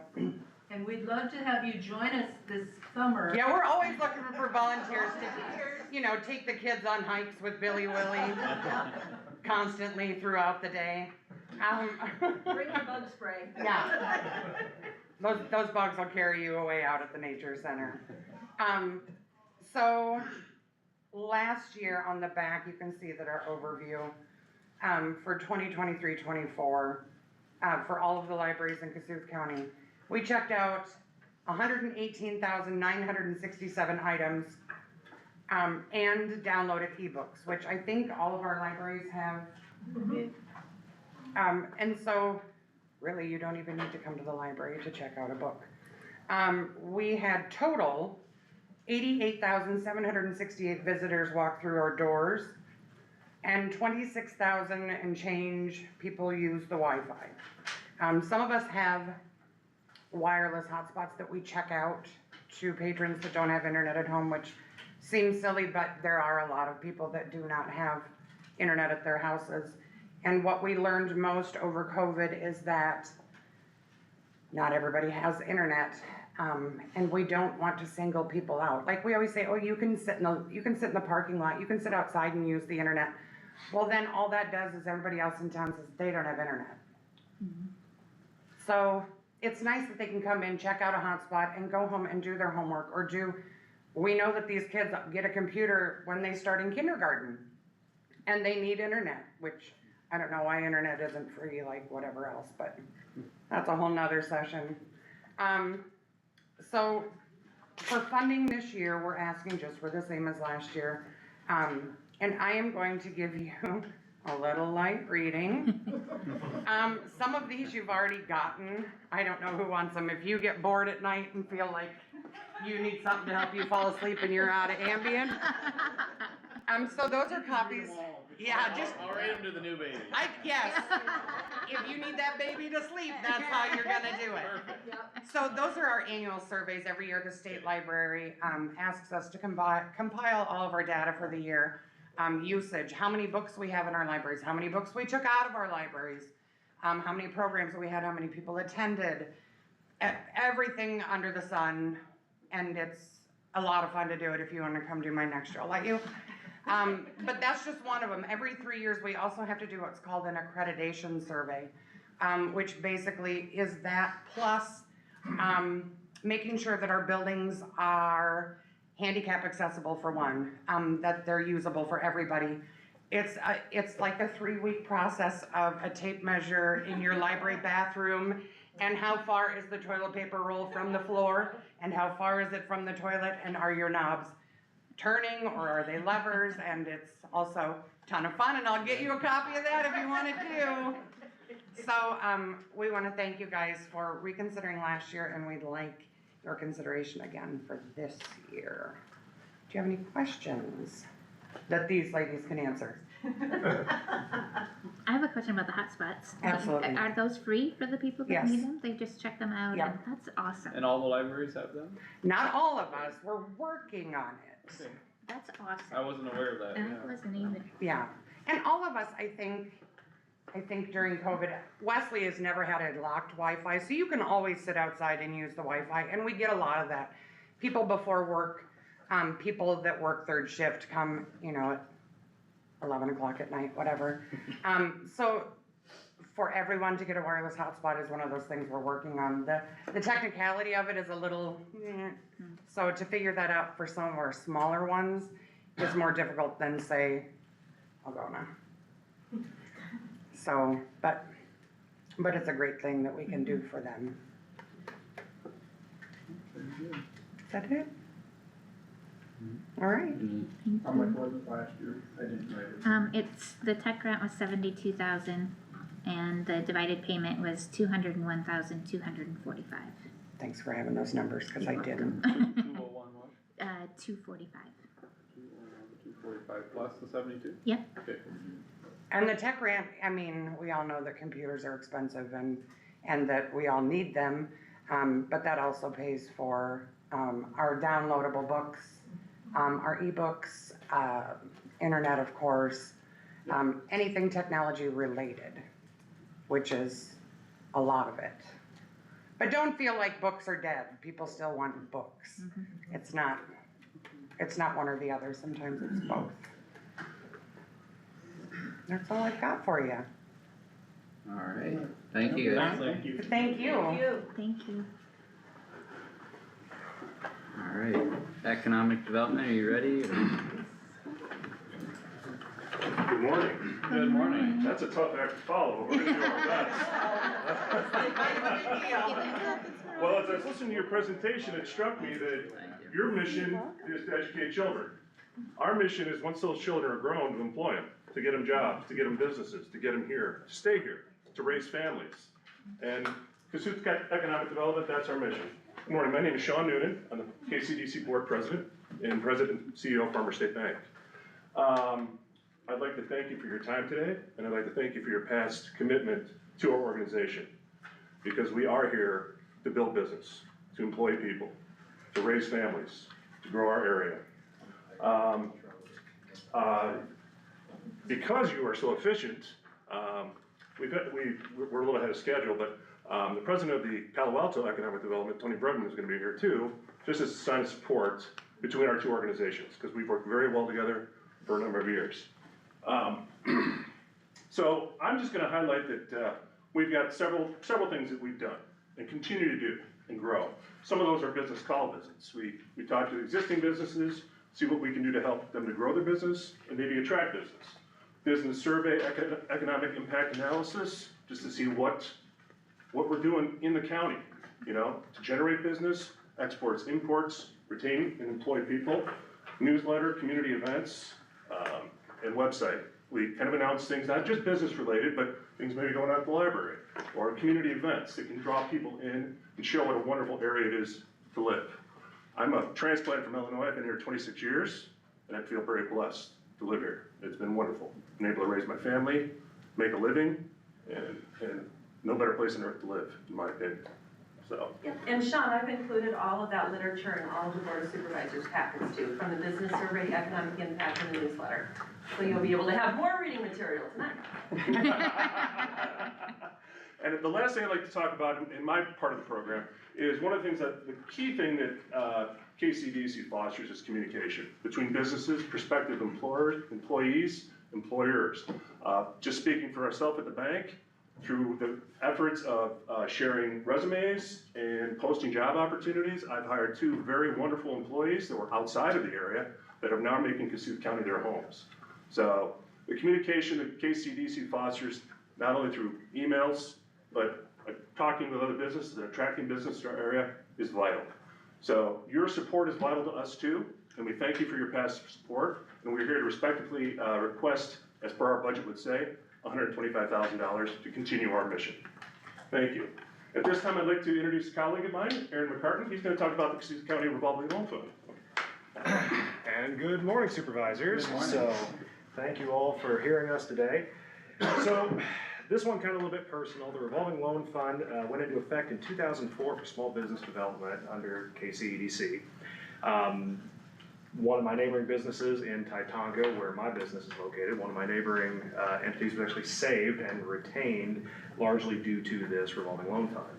So for those who don't know, I am the general manager and CEO of Titonga Bird Communications, main office in Titonga, and I also have some partnerships with Ringtel, which has services in Sway City. We've seen firsthand the impact of the revolving loan fund. Typically, it's a 10-year note, no more than 35% financing, and up to $50,000. Of course, some of that comes from funds raised from support like yours. To date, we've had 22 loans that have been made totaling $770,400 reinvested back to save businesses or projects within Kossuth County. That has saved or created 115 jobs. So that loan isn't just about keeping brick and mortar up, but that's about providing livelihood for people in these communities. Again, think about, for those of you who know Titonga, think about the grocery store. That was saved largely from this, and then of course the owner had to do some outside financing to make up the balance, but this was an integral part of supporting that acquisition and keeping those doors open, the expansions they've had. Now, also, because we have one individual who was unable to make it, I'm gonna talk about some of these small business development projects. Again, for those who know Titonga Burt, we only have 5 employees inside those walls. Very small company, we're a really lean operation.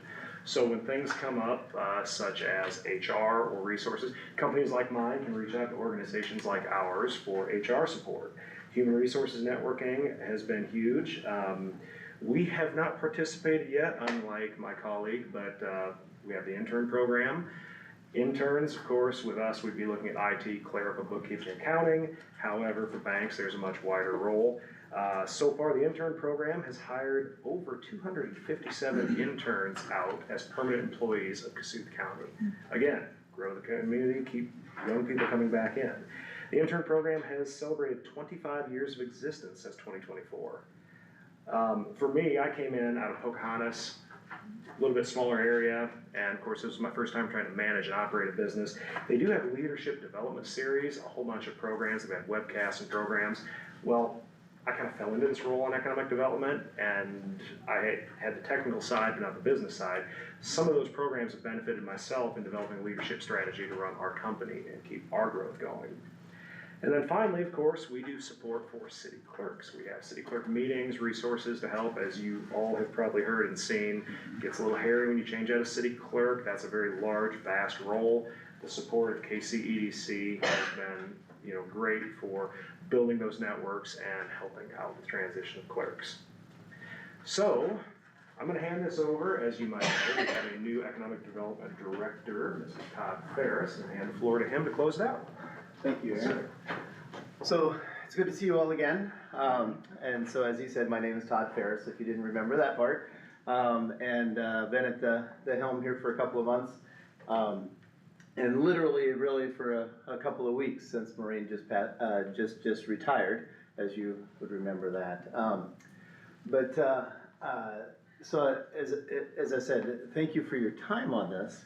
I wanted to point out a couple of things that Aaron had mentioned that I find fascinating, because again, I'm new to the area. Closed on my house up here in the 4th of September.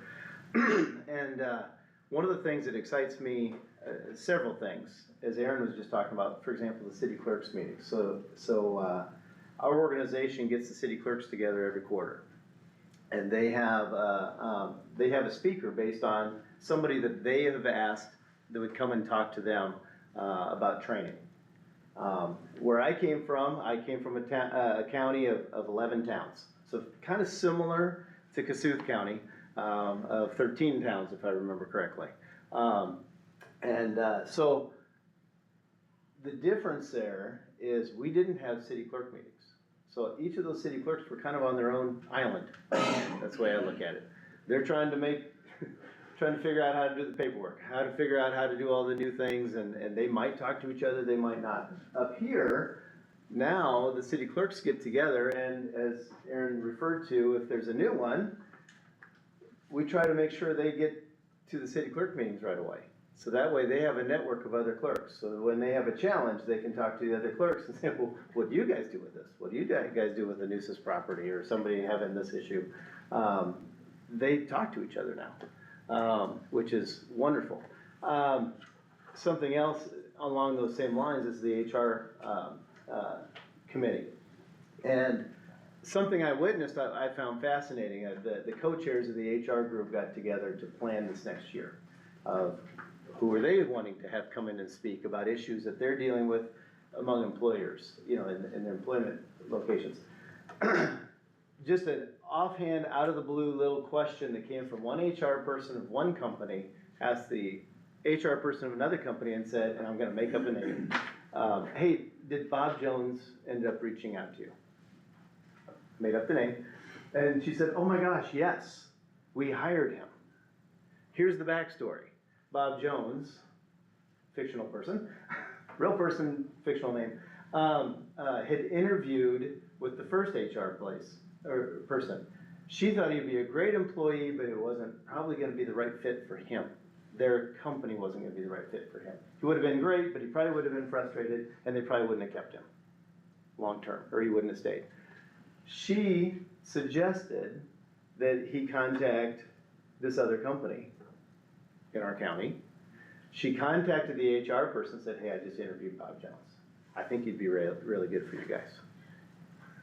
He contacted, they hired him, and the cool part in that story is the original HR person turned to me and said, I didn't know her a year ago. I would have never thought of contacting and suggesting this person go there. And I'm like, I'm sold. We need to make sure we keep doing the HR programs and the city clerks and so on and so forth. So I wanted to give that's a personal observation on my part as being the new guy. And so with that in mind, as you've kind of heard from, as you heard from our board members, we do have a lot of great programs going on. Obviously, we do have to budget, and so that's why we're asking for the same amount that we've asked for in the past to plan our budget. And so that way, the KCEDC Board of Directors and our organization continue to plan and provide these programs that our communities and our residents of the communities and the businesses have actually started to appreciate and expect. And so that's why we are presenting, and that's why we wanted to talk to you. So what questions might you guys have of us?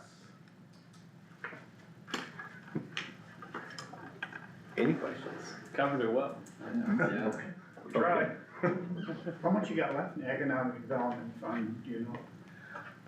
Thank you for asking. On the revolving loan fund, thank you for asking. That is a perfect question. We are, right now, we are below 50,000, and as Aaron had mentioned, we tend to lend out $50,000 at a time. I shouldn't say we're below 50. We're above 50 right now, but we've already approved a $50,000 loan that should be closing here by the end of December or early January at the latest. So that's gonna put us pretty low. So then if we have another business come to us and say, hey, we've got a great project,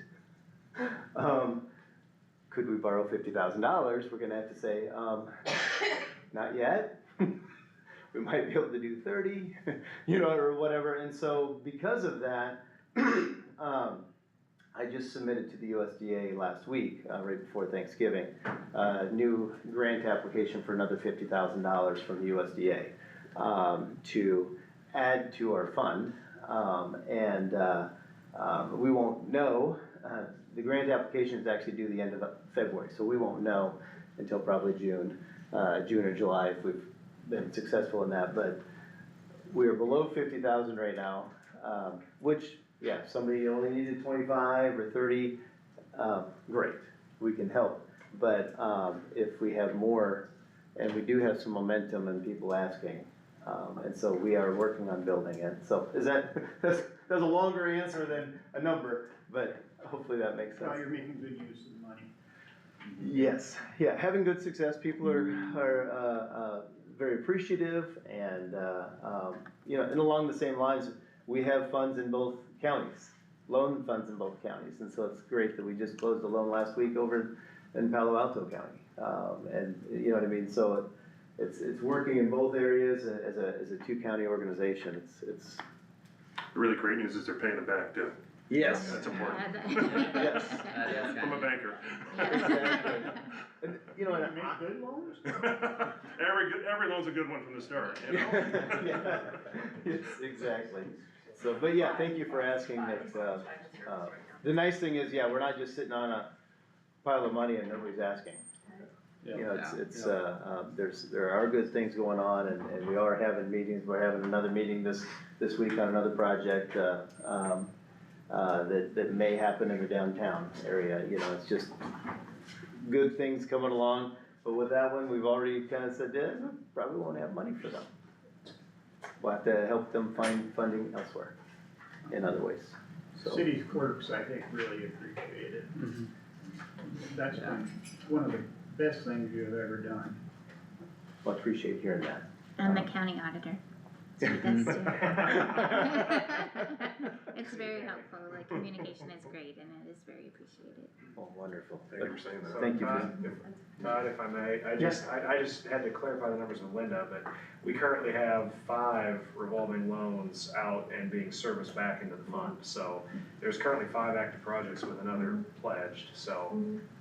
Yeah, and how our loan has revolved over the years, so we received the seed money from USDA for that 99,000, and then of course we've matched that. So we had to come up, we had seed money of 99, and they matched it with 99, and US Board of Supervisors also did 50,000. So we started with 250,000 in that fund, and now look at how it's grown, and we've loaned out over 750,000. 770, yeah. So how that's grown over the years, so. It's been very successful, and on the Palo Alto side, the success is just as high. They've loaned out almost over 500,000 on their side. Yeah. So between both counties, over $1 million, 1.2 million. And the cool part for me is that's a piece of the larger puzzle. You know, I used to always keep track of how large are the total projects compared to what we lent. I did that before I came here. And that's something I think I'll do a little research on because it's kind of fun to say we lent this much and that's part of this much of projects. Does that make sense? Yeah. Legislators like to hear that too. But when you're talking about USDA funding and so on, so we may do some research on that because that's kind of fun. It's fun to talk about the jobs, but then you think of, wait a minute, these folks are going to the lenders, they're borrowing a large chunk from the lenders or other revolving loan funds and plus ours. Does that make sense? So some of these projects, the ones we're closing later this month, I think are there 4? There's 3 other, including the bank. Yeah. So you've got 2 utility partners and the bank, and then us. So there's 4 partners. So 4 sources that came of into funding. play. Yeah, for 4 sources. And, you know, the old days of thinking that you just go to the bank for your loan, sometimes it really helps the bank if there are some other sources coming in and the bank isn't the lion's share. So it is a great partnership. And I love those where it's not just, they're not coming just to us for money. We won't do that. They can only get a portion from us. Up to 35%. Yeah. So. I think this is really important for the whole board to see. I know Josh is on the board representative to the committee, but I don't get to see all this throughout the year, and I appreciate looking at all the numbers and the wonderful work you do, so. Well, thank you. Thank you, Carter. Feel free to call anytime to pick my brain, because again, I'm gonna tell you first, I mean, if I don't know, I'm gonna tell you I don't know, but I'll find out. Because luckily, Linda's been with us for 22 years, and Lorraine's a call away, and she was with us for 26, so, I've got good resources of where it came from, in other words, if that makes sense, so, feel free to call and ask any questions. Yep. Sounds good. Appreciate it. Thank you very Thanks much for your coming. time, appreciate it. Thank you.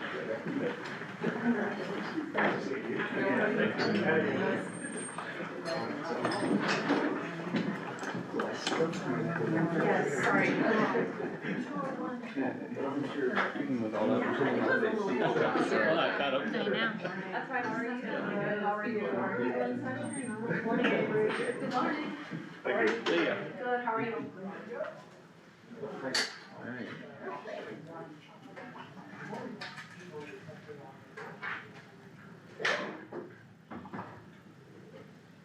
I think we can do the care team if you're ready. Oh, awesome, cool. All right, I'm a little cold, so I'm just Here you go. I'm just gonna pass out, got updated cards, I got married this year, so you're gonna get new cards. Thank you, so if you wanna pass those around. And then I did our charts and our numbers for the last, 3 years. If you wanna pass those around, those are updated as of November, so we have the whole month of December 9th. So, my name is Ally Studer, it was Clee. I will have to change that. I've been with the care team since, August of 21, for everybody that doesn't know. We've, as you can see on our charts, we've been increasing, clients and families coming to us. This last year, we've, separated from the food pantry, so we were working with the food pantry in the past.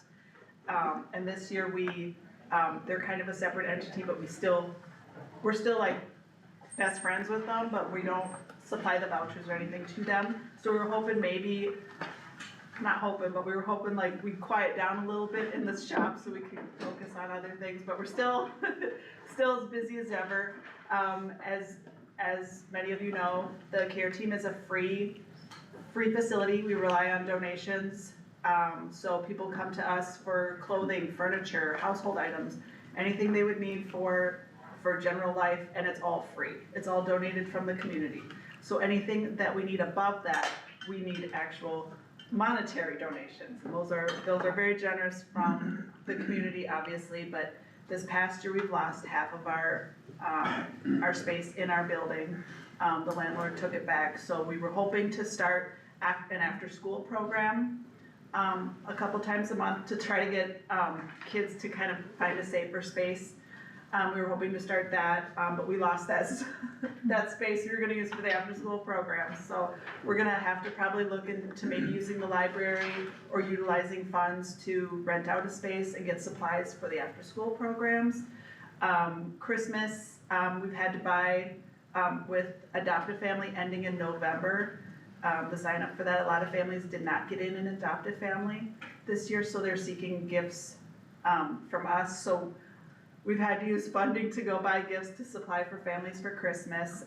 We are getting a lot of people that have lived in the county their whole life that have never utilized the care team, so we're seeing a lot of generational families coming to us. A lot of new moms are coming to us, which is a great opportunity. We supply breast pumps, which is a huge expense. I mean, without insurance, they're $200-300, and we're able to give new moms cribs, diapers, formula, breast pumps, anything they would need at no cost.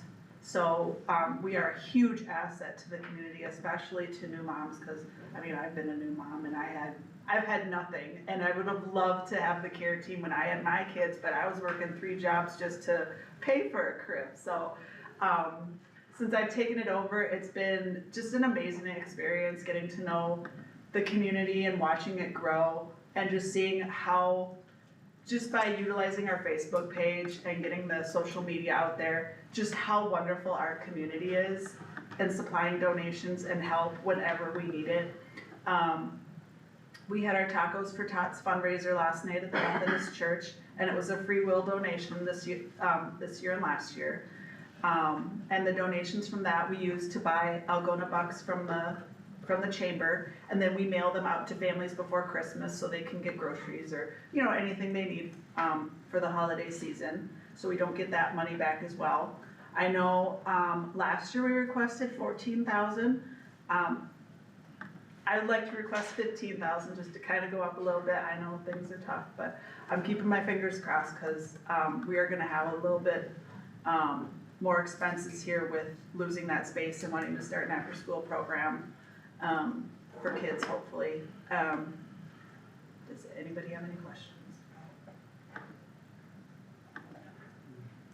Did I present long enough? You didn't have enough families then in the area do the adopt a family program, is that? She only had it open, 2 days, Monday and Tuesday one week and Monday and Tuesday to sign up, and it was early November. Sure, yeah. And we posted on our Facebook page, cause we have a large following on our Facebook page, if any of you follow our Facebook page. We posted it every day and we hand out the applications, but a lot of people are not in that mindset of Christmas in the beginning of November, so a lot of people missed it, so. I purchased a lot of gifts, cause a lot of the tween and teenagers kinda get overlooked, cause we got a lot of baby gifts, so I went out and I bought, those Lululemon belt bags, and we used, Bum Diddley Gifts in town, and Scooters also supplied gifts to fill those with, and we got little miniature Game Boys for the boys. So we utilized our expenses for that, so we're hoping to kinda get the tween and teenagers taken care of this year, cause they often get overlooked, but, it's gonna be a big success this year, so I was really pumped when I got those, so. Yeah, we usually have Christmas presents, unwrapped toys and stuff in our back garage, but it's always, you know, like baby toys or puzzles and stuff, so, if anybody has any unopened gifts that they would like to donate, or anything to donate, we always take donations, we always need blankets, they don't have to be new blankets, mattresses, we always need mattresses, but those are a lot harder to get to us. Towels, they don't have to be new towels, but those are like the hot ticket items, people love blankets. Ally, could you put a list on your Facebook page of anything that you're needing to fill those gifts for this year? If you still have items you're looking for, would you be willing to put that on your page for those of us that are still willing to donate? Yeah, I definitely can. Okay. And we ask that they're not wrapped. Yep, absolutely. Yep, I can definitely work on that today. Okay, perfect. Yep, does anybody else have any other questions? And you know, if you wanna give like $1 million. You're open to it. Yeah, we'll make sure it gets widely used. But I thank you so much for your time. Yeah, thank Thank you. you. Thanks, Ally.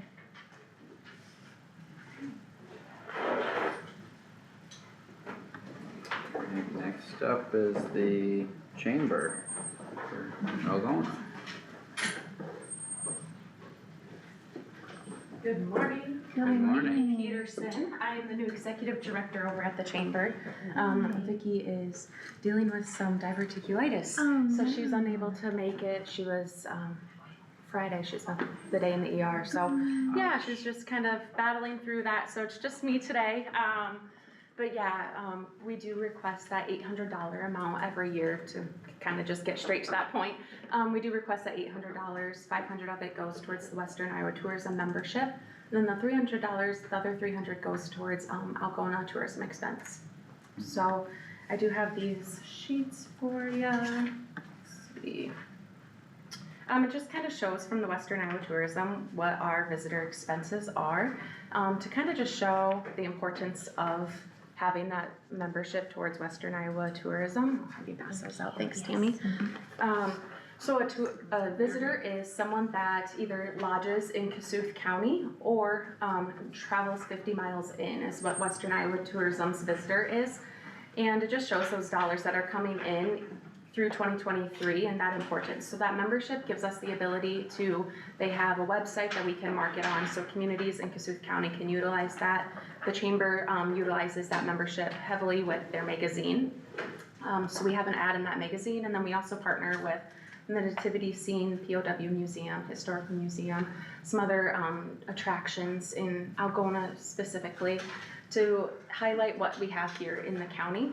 I think this is a great opportunity. Todd was just in here and been trying to connect with him as we're both new in our roles. I think having that membership and kind of talking to the whole county as a whole is important to show like, hey, yeah, Algona is using that membership right now, but what can all of these smaller communities do? I live outside of Ledyard, and so that's one thing that I'm like, have an emphasis on, you know, I care wholly about the community of Algona, but also what else do we have going on in the county?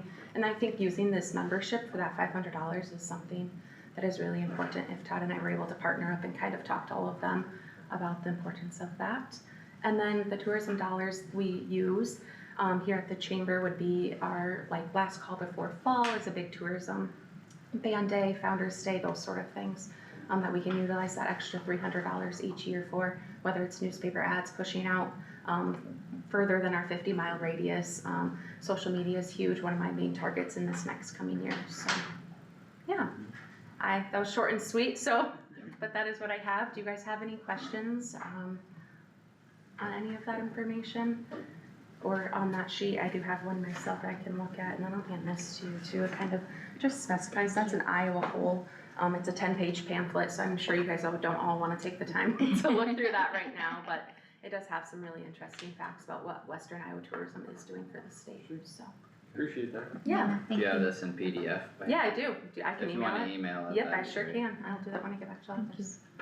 Awesome. Any other questions? No? Awesome. Thanks for your time, guys. We do appreciate it.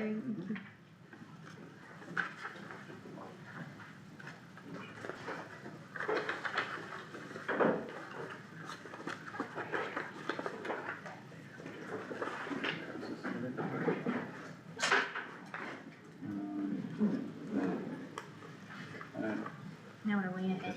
Yeah. Jacob, you sure you don't wanna stay for the rest? I don't know if I can speak on them if I wanted to. Have a good one. Thanks, guys. Alright, yeah, it looks like we're 25 minutes ahead again. Okay. Alright.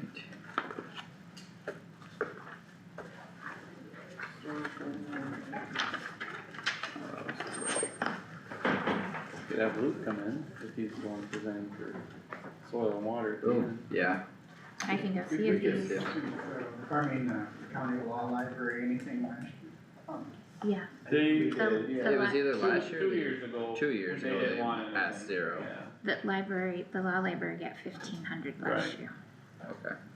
I think it was 2 years ago, they didn't really need anything, but then after that, I think they came up with a plan for a little more They're consistent, updating their. lower but consistent Well, across the years. wasn't it them that had received a check but kept it for a year because they didn't Right.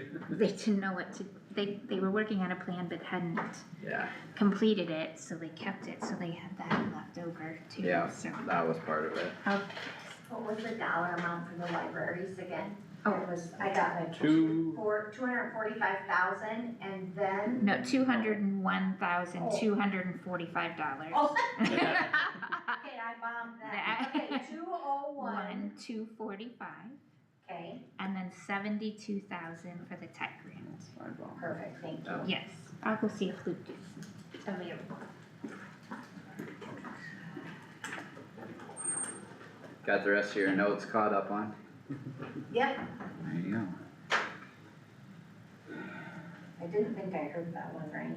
Any questions you guys have so far, or otherwise, don't. What's the fair board again? Fair Board had requested 25,000 Plus for, five. plus 5 for the free gate.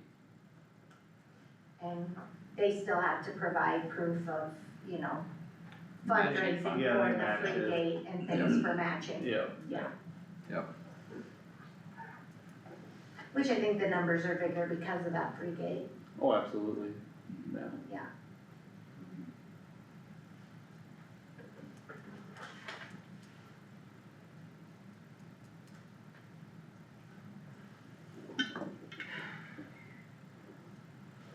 Got a while, I'll make a phone call. Yeah, Well, 20, she was gonna 25 see minutes. if, Luke was able to come in for soil and But I water. won't. It's just drainage issues. It's draining.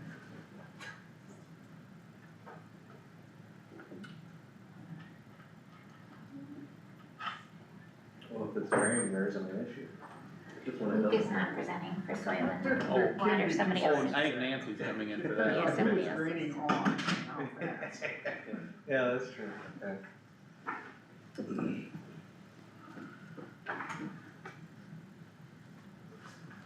You said Luke hasn't They're presenting on that. He's not presenting, somebody else is. So we do have, Roger, if you wanna make your call or whatever, we do have some time. What time are they supposed to be here? 10:45. Oh, man. Thanks for the excitement. What? Thanks for all your excitement. I know, well, I'm excited, I don't wanna wait till I mean, I can't wait, that's the problem. There you go. Good save. That's Yeah. true. Yeah. I'm looking forward to their presentation. I'm running out of juice, I didn't bring a power cord, I did not. What's that? Bird. I do wanna do that new officer. Oh, yeah, he Okay. tried calling Yeah, during the yeah. meeting and I texted I'll him get to call you back. signed up. Okay, cause I he called had me, so I think Tammy you got add you called. guys, so I can Yeah, just go I'll- in, It's in your and area. once you I'll guys call get your after the computer, should be able I'll to just do give that. you wrong information. But Oh, yeah, I'll go in yeah, and is that register who you, called you? and Yeah, then, which I could call if you him, now want we a got a little hotel break here. reservation. I'm probably just gonna stay with one of my kids. Oh, perfect. And I So mean, they with live that- down there oh, right now, nice. so. Okay, yeah, that's perfect.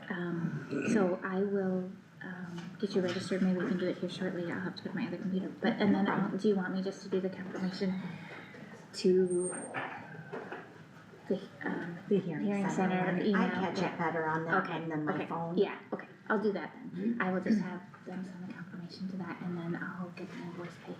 Perfect, okay, thanks. I'll go do that now, so I don't forget. Alright, sounds good. Do you know if Derek's here today? He is, but his door was locked last I checked. I'll go on the other side. Do you need to talk to us? Yeah, I was gonna ask When him you a come. question. You can just come. Okay. I don't know if you guys saw yet or not, there's an email from Todd. Okay.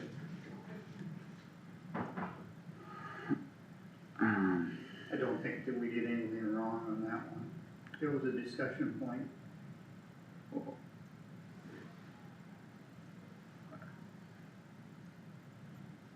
Okay, so this was from 9/17/24.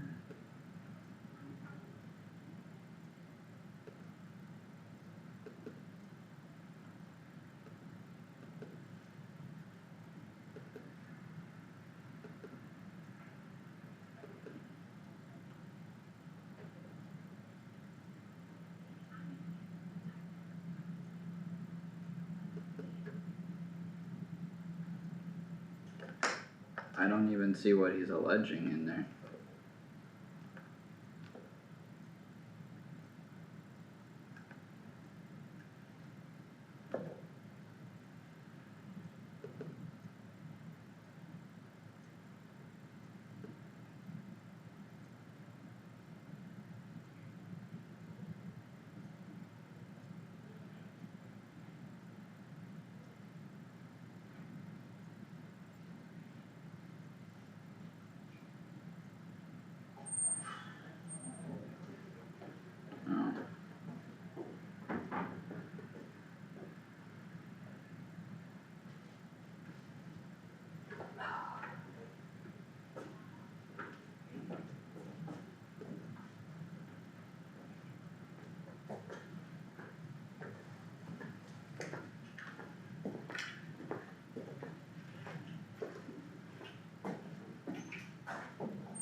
you think, Roger Dodger?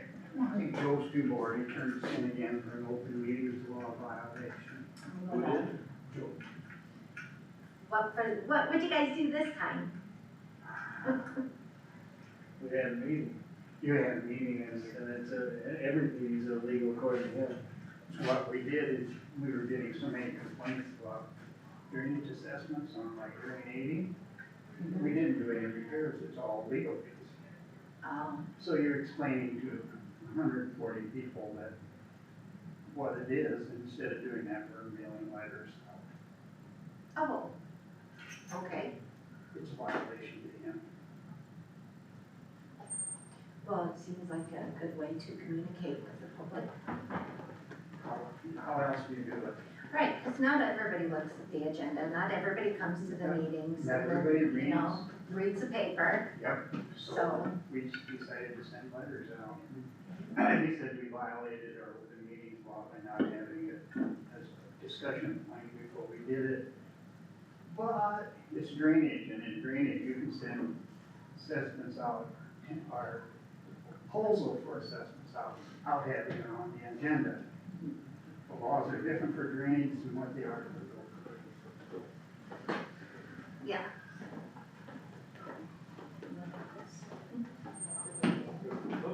So, did it end up costing you money just responding to all that? Yes. And you assess that back to the drainage district too? Yes. So do they get any public peer pressure to quit this crap? Excuse my choice of words, Well, you would think so, because we're spending, I'm sure it's about 80,000 on drain 80 and that drain thing. And next week we get depositions on drain 4, lap 2, and we're gonna spend probably 300,000 on that also. where's that? But then, Why is there a lawsuit? you remember this? Probably, We did yeah. the improvement on drain 4, lap 2. And all the public meetings, and there's a whole bunch of government ground, Union Slough, Yeah. acres in it. And our attorney advised us to assess the federal government for their portion of the tile. So we did, the federal government refused to pay. Then we reassessed those dollars. To everybody else. Everybody. He Um, wanted papers. He said, oh, he isn't due because the project was finished, we closed it, and we sent out the assessment, that's the end of it.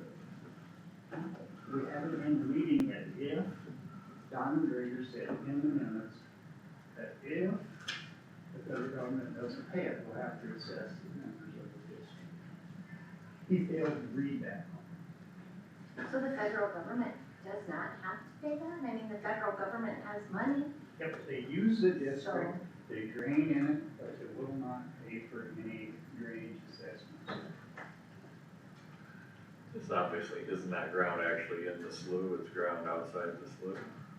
That ground's outside the slough, but it is public hunting managed by the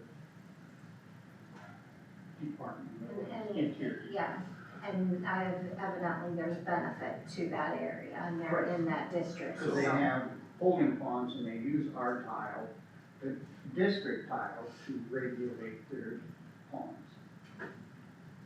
Okay, well, that answers one of my next questions, so they are getting a benefit, I mean, if they care if the tile was shut off. Yes, they do not want to shut off. In fact, they did pay for the solid tile to go through certain areas. And that was the extent of their,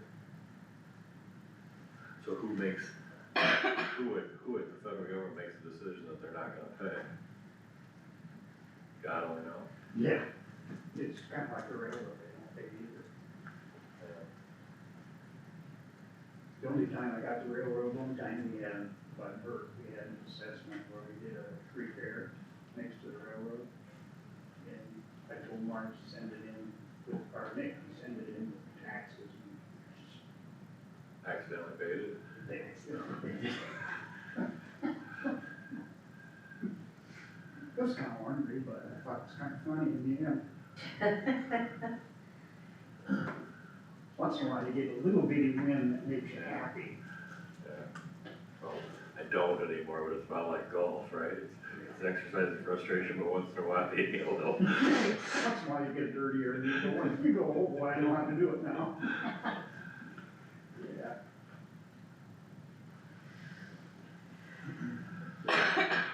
But as far as the supervisor and drainage, I wish they were all trustee districts and we had nothing to do with it.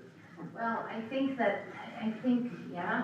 trustee districts would be a very good thing. I think some of them, and you know, some of those larger ones for sure, because I think that when you are, you know, part of it in that way, you know, I think you handle it differently.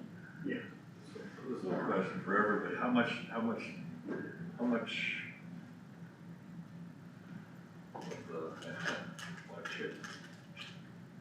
choose my words carefully, I guess, but how much are just demographics working against us? I mean, just that, my presumption is that the population of the county gets older all the time. Right. And we get fewer people owning more ground.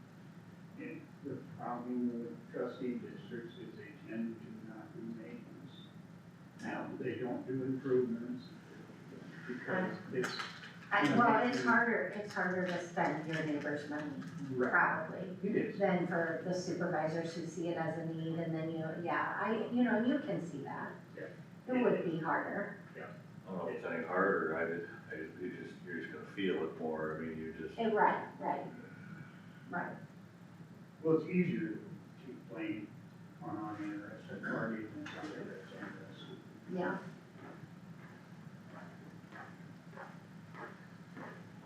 Yeah. I want us to, this is, you know, not in the near future probably, because I know the budget will be a big deal, but just to have kind of a drainage workshop and talk about things and talk about the different laws and the different things that are established here, you know, like that $50,000 rule, stuff like that. Just to have all that information given to us. Yeah. I think it would be a good idea. Yeah, $50,000, you can spend $128 now if you get competitive bids without hiring an engineer. Is it a good idea to spend that kind of money without hiring an engineer? Like, we could mess that up a little bit, I'd be worried. Well, if you hire an engineer on $128,000, I know. you're probably gonna have $128,000 in engineering fees, and so then you're gonna take that from the farmer's wife and hire an engineer. What is the role downstairs in the engineer's office as far as some of this goes? Do they give any guidance as far as? Zero.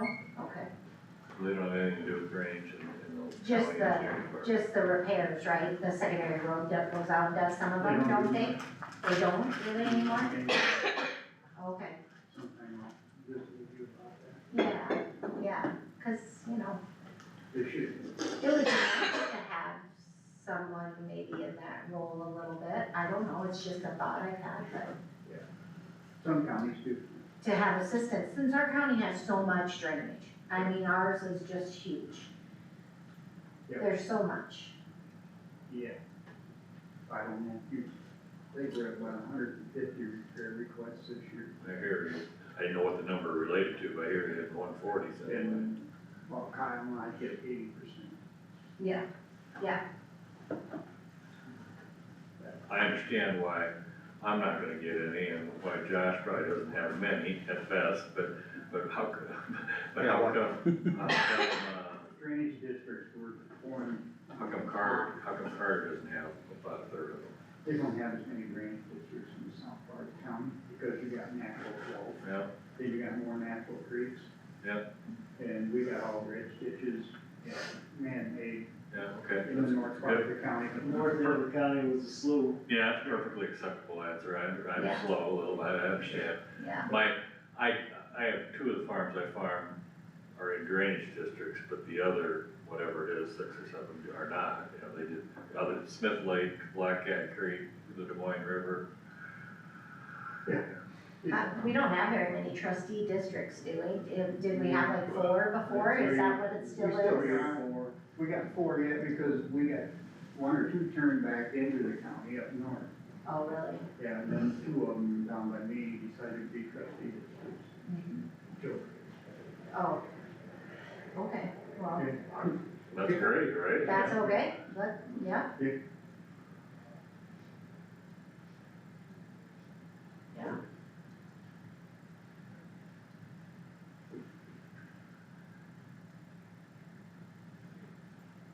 Yeah. And I suppose the summer was nasty with all the rain that we got, or spring, summer, whatever. Yeah. Well, we got an awful lot of this 100-year-old tile that's 2 feet deep is done. Failing. If you're lucky, it's 2 feet deep. Yeah, it's done. Yeah. Well, that was a call for this guy, it's in tile, so it's good. You can kick it out with your foot, kick hard enough. Well, I've got one landlord that hasn't spent any money, just no improvement.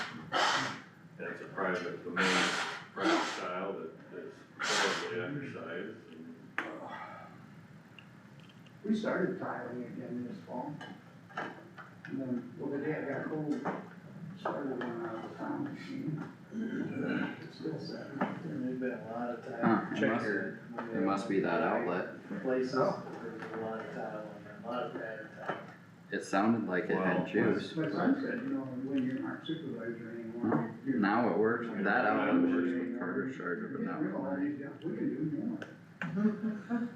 Yeah, I think he had that weed wrong. When the, That's I weird. mean, it's a huge generalization, but when an active farmer That's or weird. not very long out of it, it's just, if you're gonna buy the ground, you're gonna. What the heck? That's weird. And even then, on the outside It just, looking in, no or the matter, inside I mean, looking I in, plugged it in, they unplugged don't it, care what it the just, outlet is, they're still gonna tile it and force the outlet. Yep. And that'll work some years, it didn't work this year. Well, you put in tile in, that's a reservoir for water. You don't have a good outlet. it kinda gives it a sponge effect, if you can dry more of it out, it. Yeah, and that's what the tile contractor will always tell you, at least you've got it, get ready to accept more water, but. Yeah. My opinion is if you don't have an outlet, you pattern tile a whole farm into a 6-inch tile, you're not thinking clearly.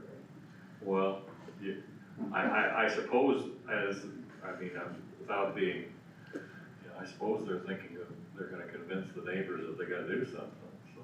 Yeah, good luck. Yeah, no, I understand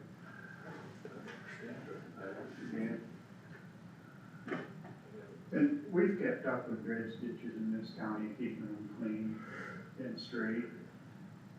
Some counties haven't. Their dredges are in terrible shape, but they got fall, so it works. That's our problem, north part of the county, if you get 2/10 of the grade on anything, that's about it. If you get 1/10 grade, you're lucky sometimes. Yeah, but I mean, 2/10 is a good grade up there. Yeah. Yeah, it makes a big difference. Yeah. And water just don't run uphill very good. well.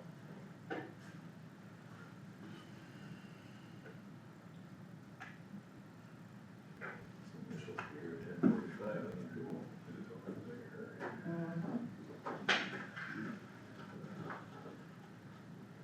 put it all in.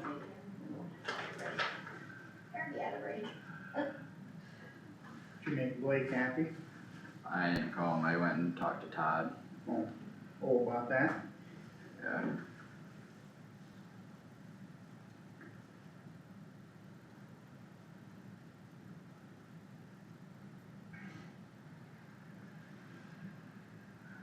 We're not supposed to give information to our district people?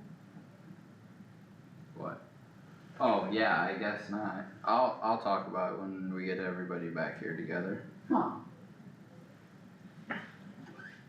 Evidently, it's terrible to inform landowners.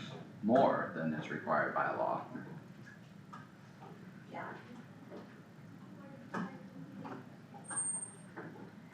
Perhaps you shouldn't do your job. Perhaps.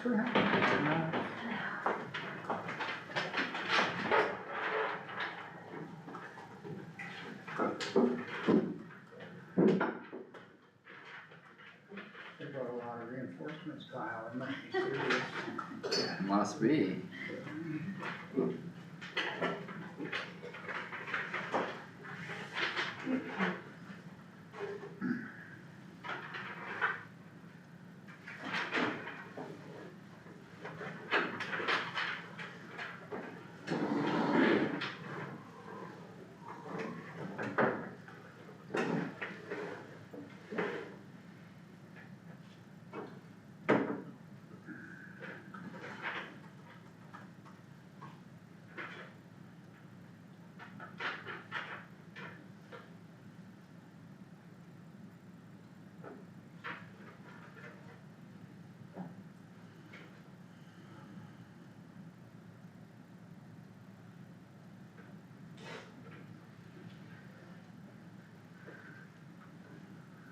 No, she's correct. Tammy wrote you an email. Yeah, I know, that's basically the same thing I told Todd. That's correct. And I was, yeah, like I said, I'll bring that up when everybody's back together here, but. Yeah.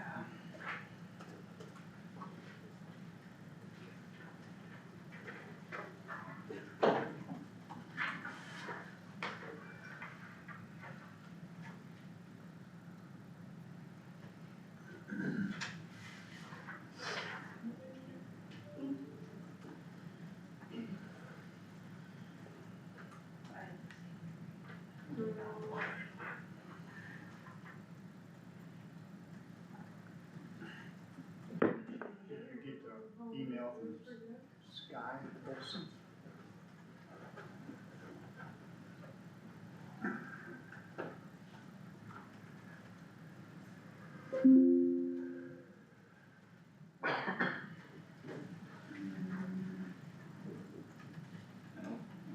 She's gonna end up talking to you sometime.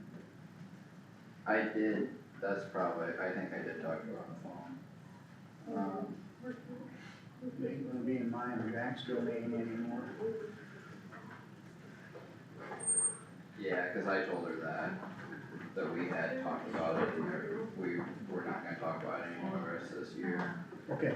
So, yeah, that's probably the person I talked to, I didn't catch her name right away. I told her basically. That was kinda interesting. Okay, It was. Wednesday, Thursday, yes, yep, okay, perfect. Well, there's farmers that. Yeah, the 15th and the 16th. Yeah, I got Plum Creek Township. I did put it on the calendar after Okay. you had sent that. all the way down here. Yeah. So, in Wesley Township. Okay, I had one more up north. Yeah, but they're looking at, not sure, they're planning on hooking on to Really? the infrastructure. I wonder what number that comes from. Yeah, I do too, that was interesting. I told her that basically, they have to change the state taxing on the roll. That would be advantageous, but. Yeah. Then it would be moving.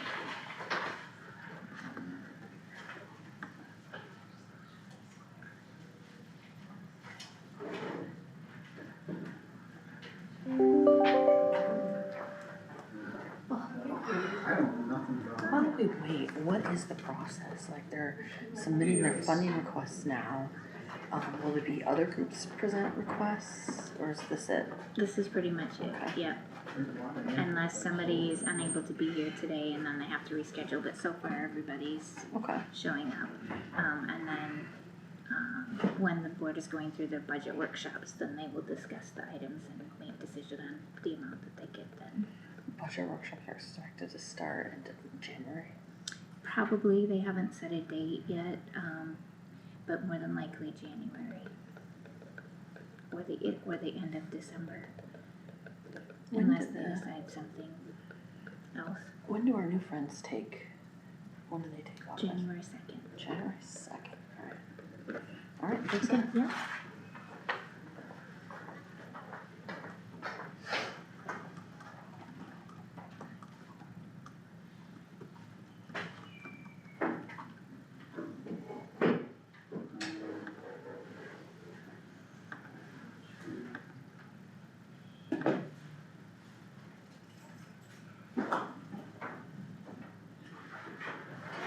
You guys didn't need it.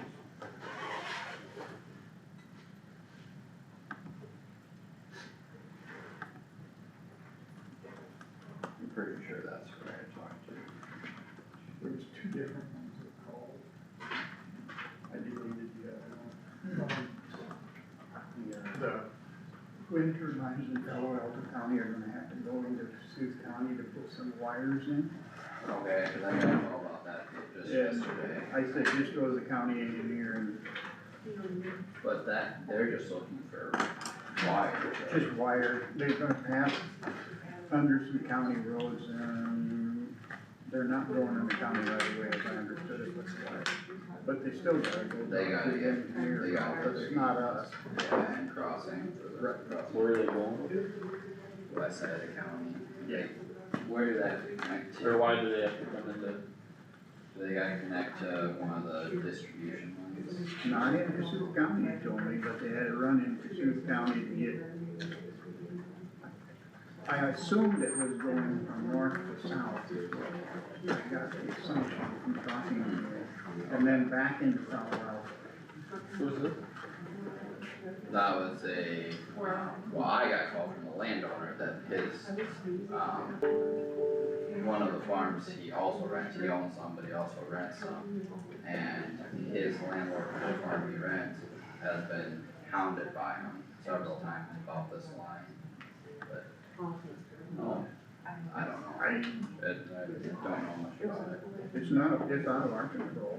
He said he even asked the Palo Alto supervisor, and they didn't know nothing about the power line either, which, that kind of surprised me if they got a wind project over there, Well, they should know where the damn power lines run. but I would've thought so. I don't know exactly who he talked to, but I told him it was first engineer. It was really, Yeah.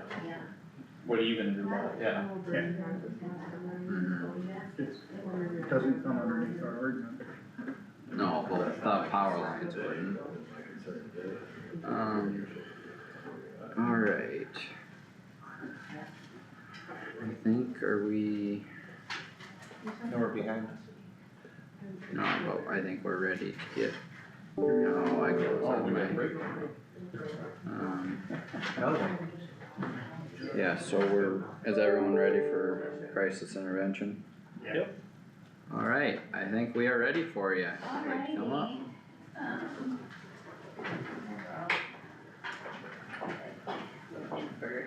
Information.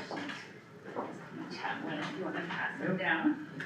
I'm Emily Kingery, I'm the domestic abuse program supervisor. So I work out of the administrative office in Mason City.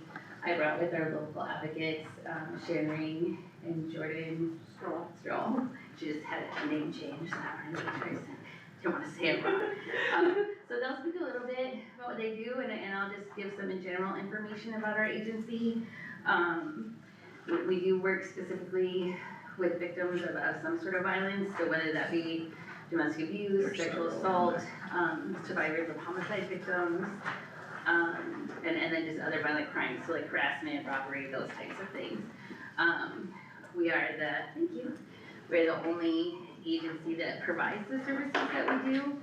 And something we're unique in what we do, as well as our only focus is the person who has been victimized, and their needs and wants, and helping them like reach their goals as far as like healing, or if they need a place to, live or things like that. All the other helping agencies have a role.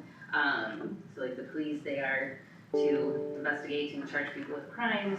The court system holds people accountable for those crimes. DHS protects the children, and so on and so forth. And the only thing that we do is is be there and be supportive and assist the victims in what they want. We can do that through counseling, safety planning, help with getting civil protection orders, court advocacy through criminal court processes. In Iowa, victims have the right to a victim advocate, so there are places where maybe they would want a support person, but their mom or their partner or their friend would not be allowed to be there for support. They are allowed to have a victim advocate. We do try and focus on the rural areas because resources are more scarce, transportation is hard, and we really are mobile. We go to where people are, so they don't have to try and figure out how to get to us. They don't have to try and figure out how to get to those other agencies that help with things. We can take them there. Just some general kind of statistics about our agency. Last year, we provided services to 1,978 individuals in north central Iowa. A lot of that happens, or initially through crisis calls. We answered 5,995 of those. The reasons for calls greatly vary. We helped 1,021 victims within the criminal and civil legal system and provided medical advocacy to 214 victims. Medical advocacy most often is responding to an emergency room where someone's reporting a sexual assault or has been assaulted to the point of some sort of injury where they've sought medical care, like strangulation or stitches, or they need, a CT scan in case they didn't hit in the head or something like that. There's some information then about our budget. We employ 20 individuals, and then kind of a breakdown of where we get our funding. When we get local dollars, those stay local. They don't go back and serve other areas. Any funding that we get from the county or a city stays within that county or city to help the individuals that are there. And then on the back, there's a little bit of information about specifically in Kossuth County, the support that we provide in the fiscal year 2025-2026. These are our plans, and we're requesting $10,000 to support safe housing, crisis services, counseling, and community education programs. Last year, we provided services to 98 Kossuth County households, a service valued at $70,000 and some change there. And we provided $6,140.31 in housing and financial assistance to 13 families. We facilitated 13 prevention and education programs, reaching 414 individuals in Kossuth County. And then the total cost of providing services within Kossuth County for the fiscal year is also listed. If you have any questions about this information, I would be happy to answer what I can. If I can't answer, I will get you an answer from our executive director. And then otherwise, I will let Sharon and Jordan kind of give a little bit of information about what they've been working on here in your area. Hi, I'm Sharon. I am the local domestic abuse advocate that covers Kossuth County. So some of the things that I do within my job, I'll just talk about that first, is I primarily service victims of domestic violence. So that can mean just, counseling them.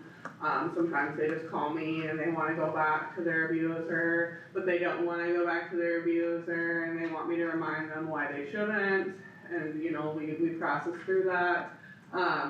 Sometimes, they just need resources for, like a utility bill, or they wanna flee, or they need to go to shelter, or they need a safety plan. I do those things. A lot of times I tell people, as an advocate, my job, what is it? I don't really know. I just try to figure life out for people, right? Or empower them to make decisions that can get them to the place where they need to. It is different every day. Yes.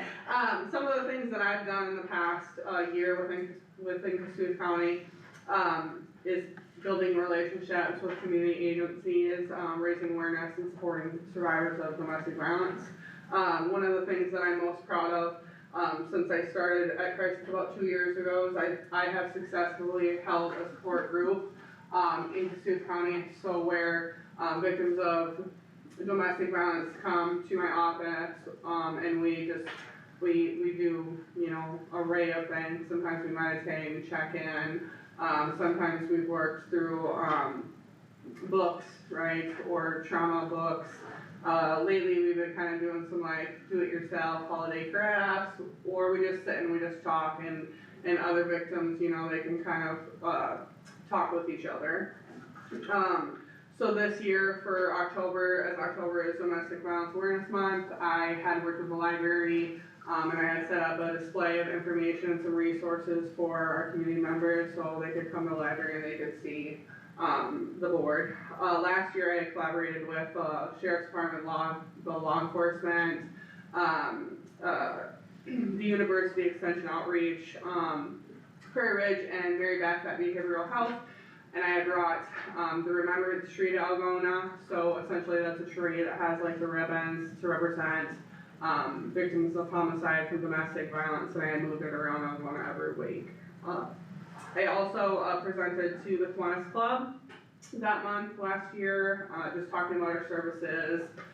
They didn't know very much about it, and Mary Beth had asked me to come do that, so I did that. As of late, I've been working with, collaborating with the churches and trying to get them involved in services, and I know that that's pretty important, having a relationship with the church.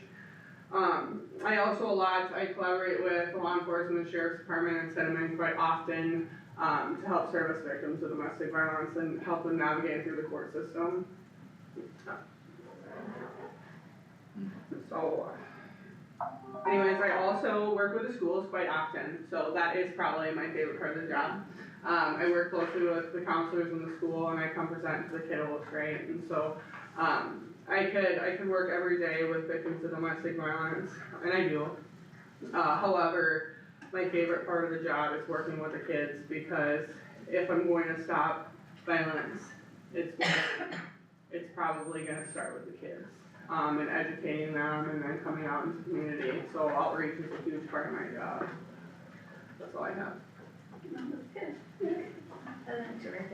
Alright, well, I'm Jordan, I'm a sexual assault advocate for Kossuth County. I am fairly new, so I'm just kind of dipping my toes into getting all the resources for Kossuth County, and I've made a lot of progress with that. I have joined the CERT team through Algona High School, which is the student empowerment response team, which a lot of my clients are kiddos. So it kind of gives me a better insight with them. I do the interagency. It's a meeting we hold every month, or every 2 months, I think it is. And that kind of gives me more local resources and seeing what is available for my clients. And then the one thing that I am wanting to do for Kossuth County is I want to do the donation drive for our victims. And I also want to get into the schools, and I really want to get into the alternative school.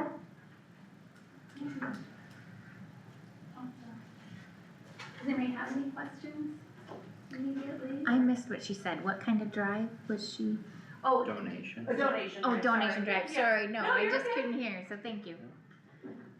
a lot of times the people that we work with need simpler things, just even like shampoo is a lot of times, you know, diapers, those types of things, are very helpful for people fleeing, so. Anyone got any questions? Alright, thank you guys. Yeah, Thank thanks for you very listening. much, thank you. Have a great day. Yes, you guys too. Thank you for what you do. You're welcome. We try. Alright, you guys ready with Historical Society? Perfect. Jan is ready to roll.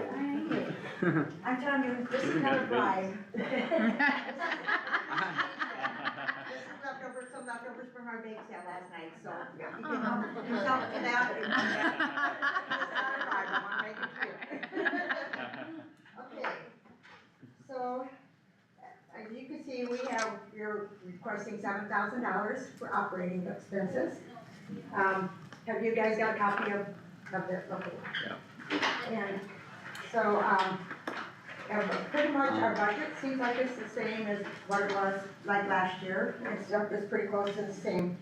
One thing that we are really concerned about this year is, well, we have to get that museum painted. We had it painted a few years ago, and that south side is just completely coming off again and stuff, so, this year we, have some painters in mind that are going to hand scrape pretty much the whole building and go through and oil prime it, and hopefully that'll make it stay for a little bit longer. So being set on the historical register of, the National Register of Historic Places, we're kind of, limited on how much we can do to the outside of that building. Although I'm looking into maybe, seeing if maybe in the future we can maybe recite it or something, those clapboards. Some of them go back to 1867, so they're very old and stuff, so we trying to keep that maintained and looking nice for the public and stuff. On the inside of the building, we're pretty good, I think, on the inside of the building.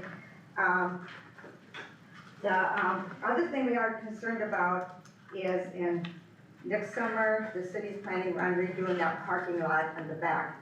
And so we own a piece of that property, like if you, the chiropractic building, to the back of that, all the way out to the, I suppose we can't go to the street, but to the sidewalk area. We own that portion of it, and so we have to still work with the city to see how we're going to manage that, because we don't really want to sell it off, because in case we have to expand sometime, that'd be a good area to expand back to. So, but, so we're kind of working with the city, and they haven't really told us what their final plans are and stuff. Our board isn't real happy about what they're going to do back there, because they want to close off the Thornton, the Nebraska Street entrance to that, and only have one entrance off Thornton. And so the only entrances are gonna be off the alley and off one place on Thornton. And so I don't know, I don't see how the flow of traffic's gonna work good with it, when it gets really busy, you know, stuff, but anyway, that's something we gotta work out with them and stuff, so anyway, so we don't know how much, like, if they start digging, the infrastructure of that is going to be laid on us or them or what and stuff, so we're very much in the air how much this is gonna cost us for our portion of it. Although they've said that they will probably pay for it, but they didn't, nothing definite on that.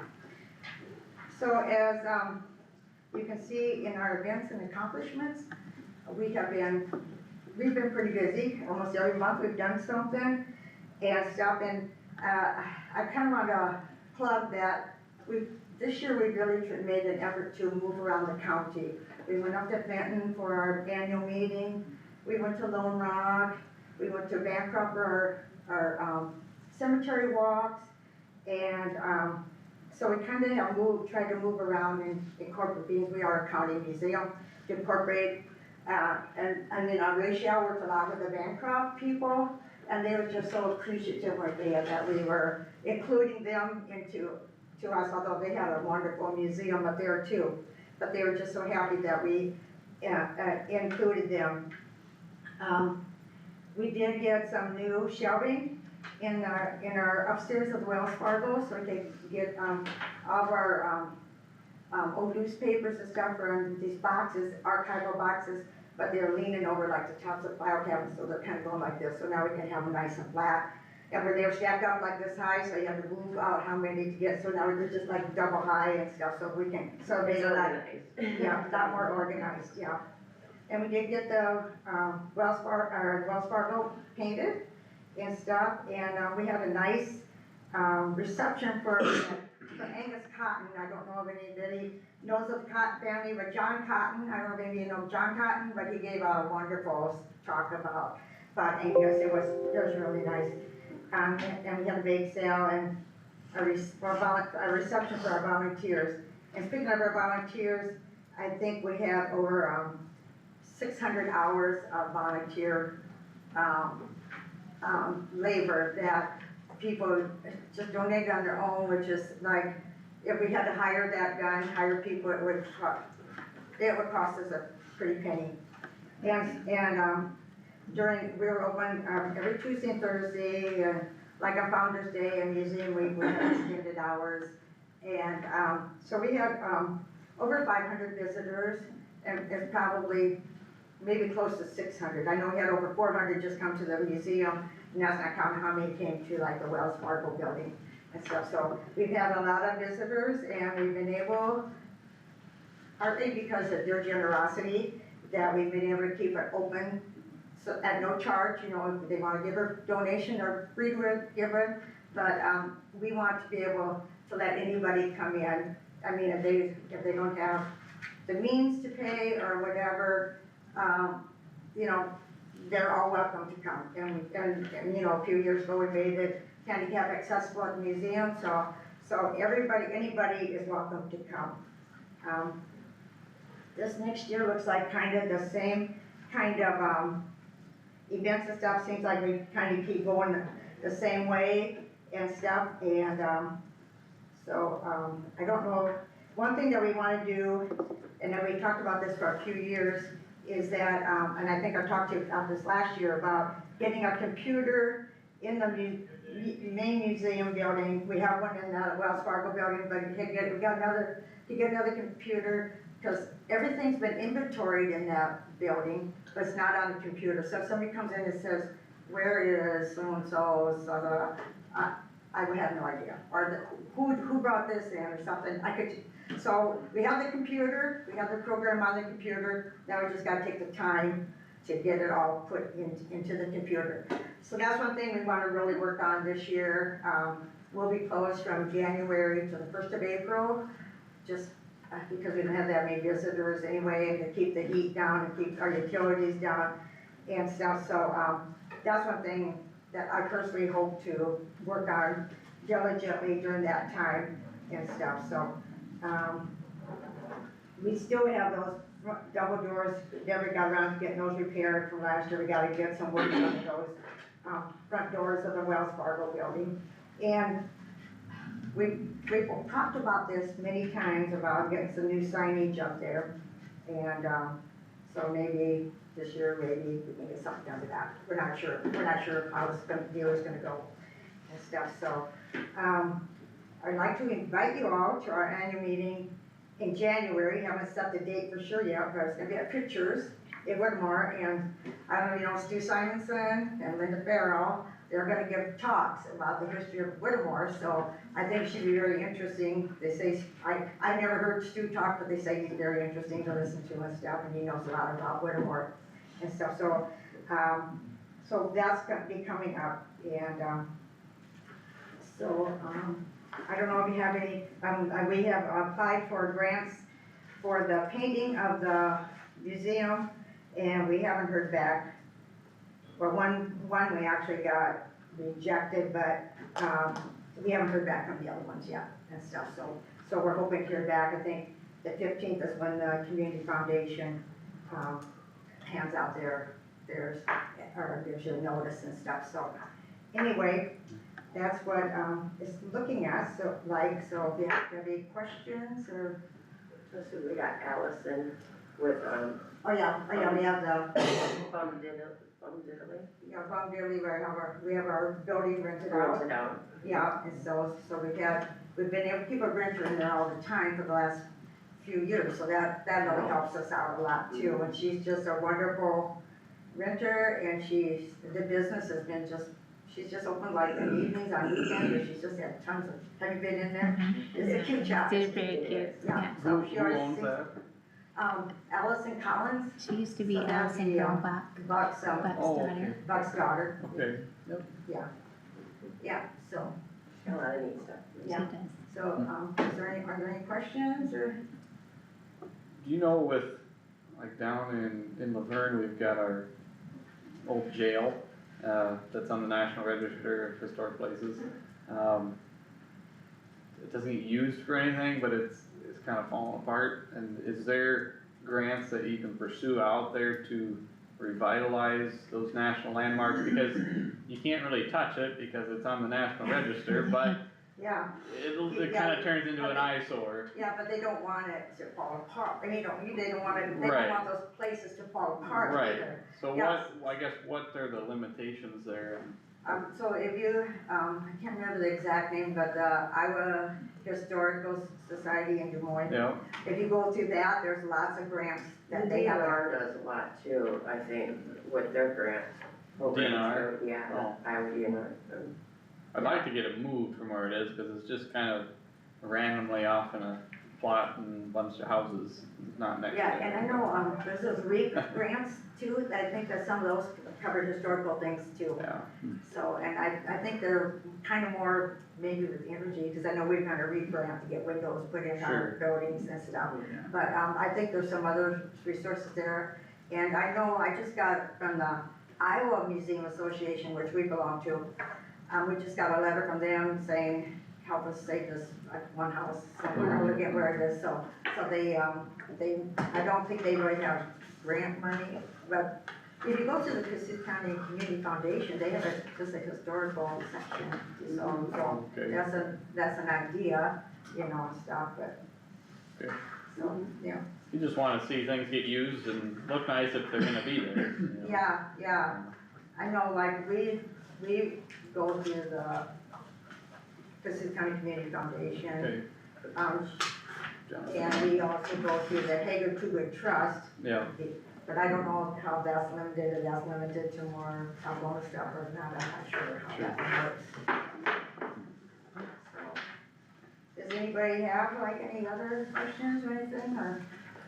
I think we're doing a good job, I think it's, because, as you can see, we kinda need your money to keep going and stuff, but I really would like to keep this so we don't have to charge people to come in. I really would like to keep it that way and stuff, so, yeah. So, like last night even, like, we have some people that come in and they've never been in there before, and some say they've been in there when they were young, you know, and stuff, and they just can't believe how nice it is. I mean, you look at the outside of the building, even in the Carter and stuff, you know, it's pretty nice in there and stuff, yeah. We've done a lot of updates to the insides. Yeah, so, I'd like y'all to come visit sometime and see where we've spent your money, and our money. So anyway, so is that it? So you need anything else? Appreciate it. Thanks for coming. Okay, thank you. All right, thank you for your time. Enjoy the treat. Thank Yes. you. I didn't make any of them, so. Thank you. Alright, and then, do we know who's coming in for the law library? Steve Courtney's the one I sent the letter to. Did you get a response back? I never get a response back from any of them. They Okay. just show up. I just don't wanna sit here for Yeah, Merry 45 Christmas. minutes. Thank you.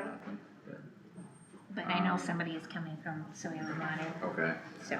well, Nancy Moore.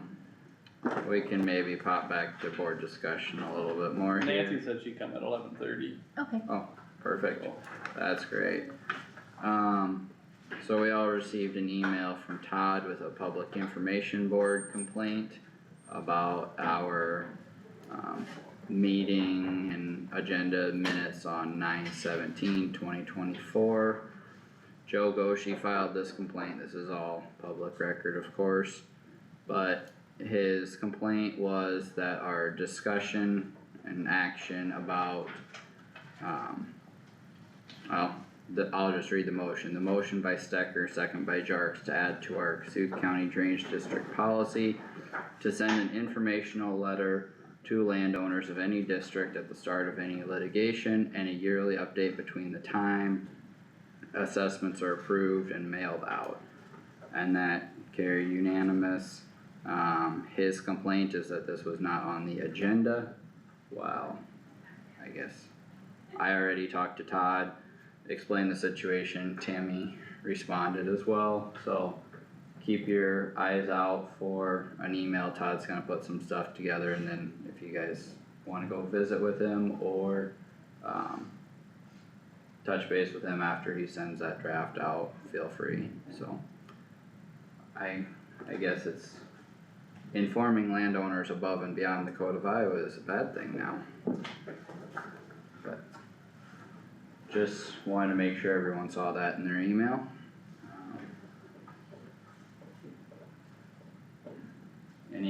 questions or comments on that at this point? Alright, well, I guess we will wait for our last two requests here. Molly, you got anything exciting? Nothing, I'm just trying to keep up. Someone was coming in for law library though. I don't know, I send them letters and they don't tell me if they're coming or not, they just show up, Okay. so. Yeah, goodies that you bring us. See anything good, Jack? I just didn't want to be the first one to go over there and look. Jack I do a lot of started. meetings and that no one brings you baked goods. They should have been doing this all along. Just kind of depends. I don't have any illusion about. Hearing it doesn't seem good now. Biggest problem in life. I always encourage people to test because it's free, and you always have a baseline. You know, Compensation board I really try and stress that. For the, for you guys. 6%. 11, 6 and 0? Yes. Okay, right, that's what I thought. Yeah.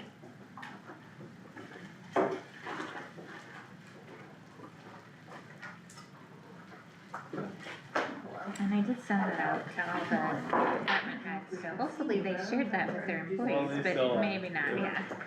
Cover some meetings for Hour class. Howard. I've been here. I've been hanging Studying out. up. Well, I wouldn't go that far, but I've been here. A lot to learn. There is the second, then you guys start.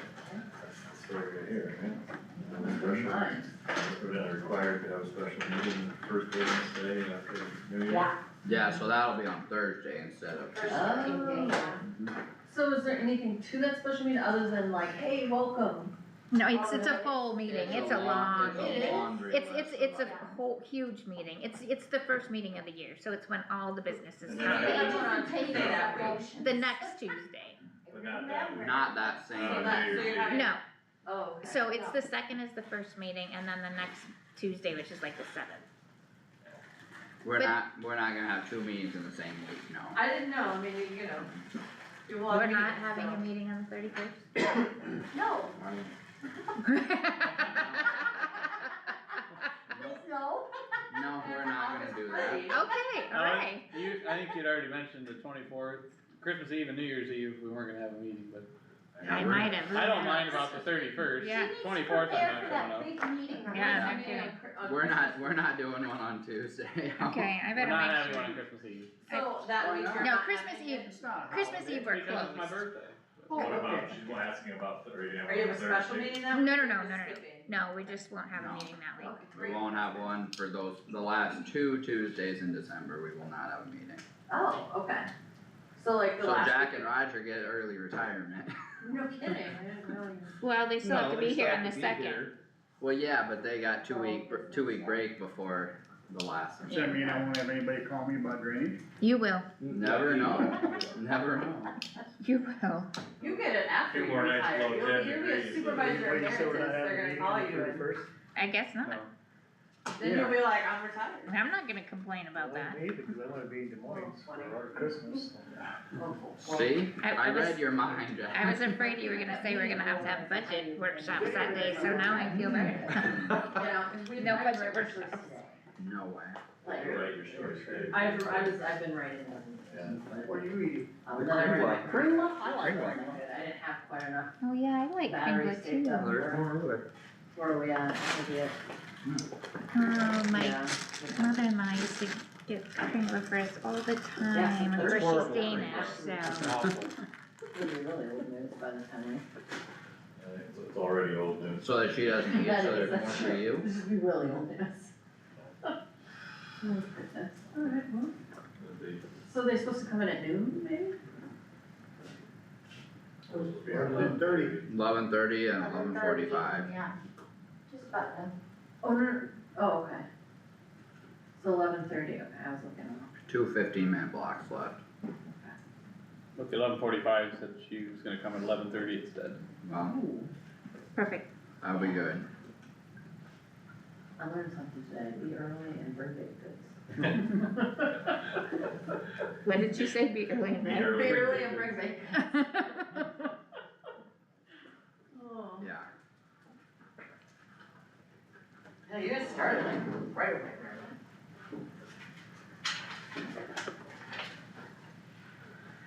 Alright.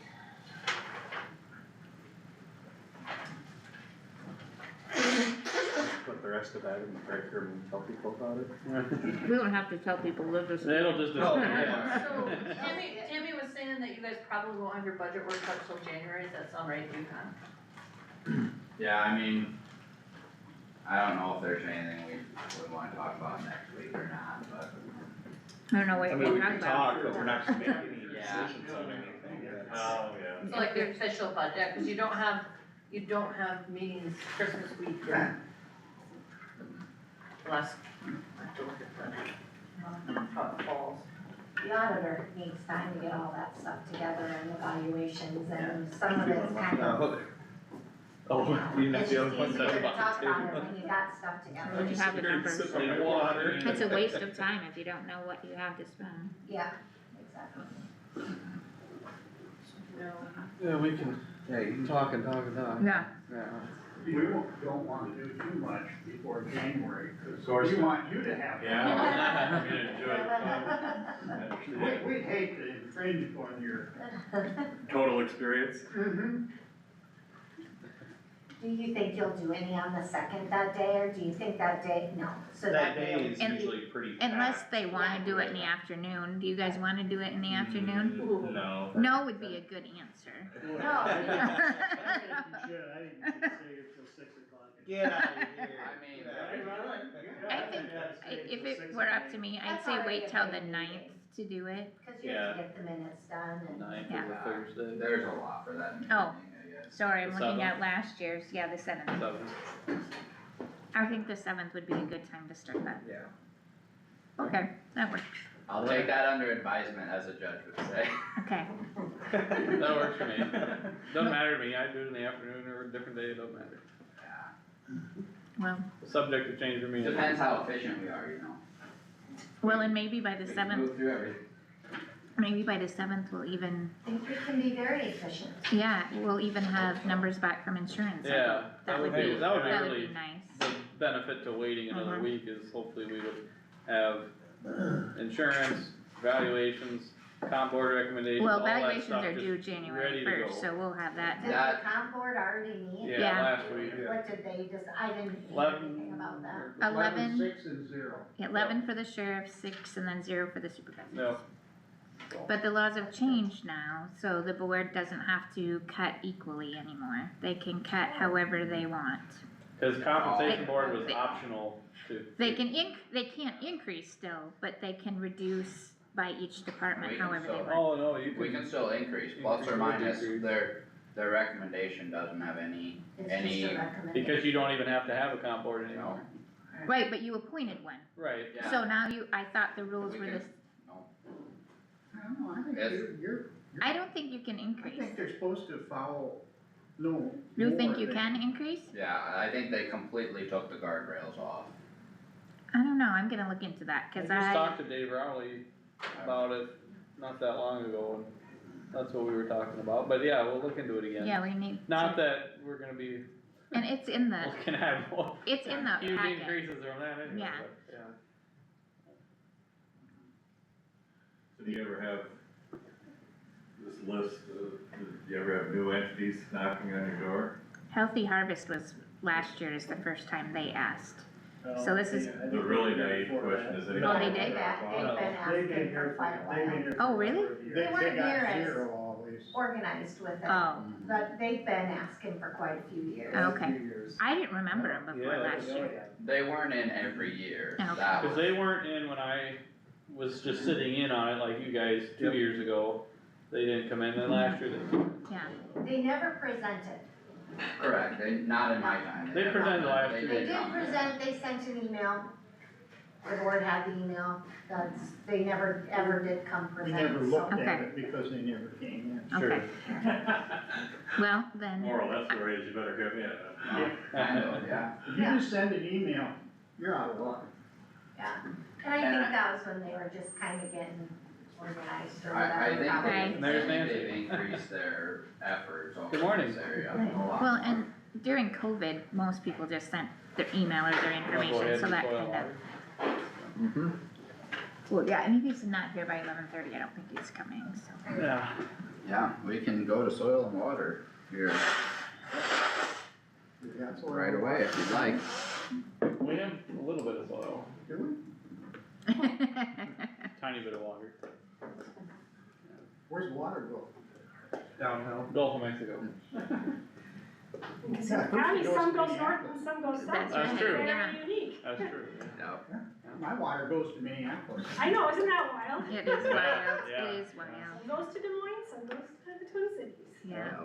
I know when they were having problems in Rapidan at the Right? dam, and people here were concerned, I'm like, it's not No, coming this our way. water's going Yeah.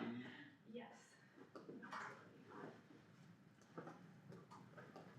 Well, do you have anything you wanna? Oh, yeah, where do you want me to go? You, wherever you wanna be, you can come up and sit in that chair or podium or Take some whatever. goodies. Yeah.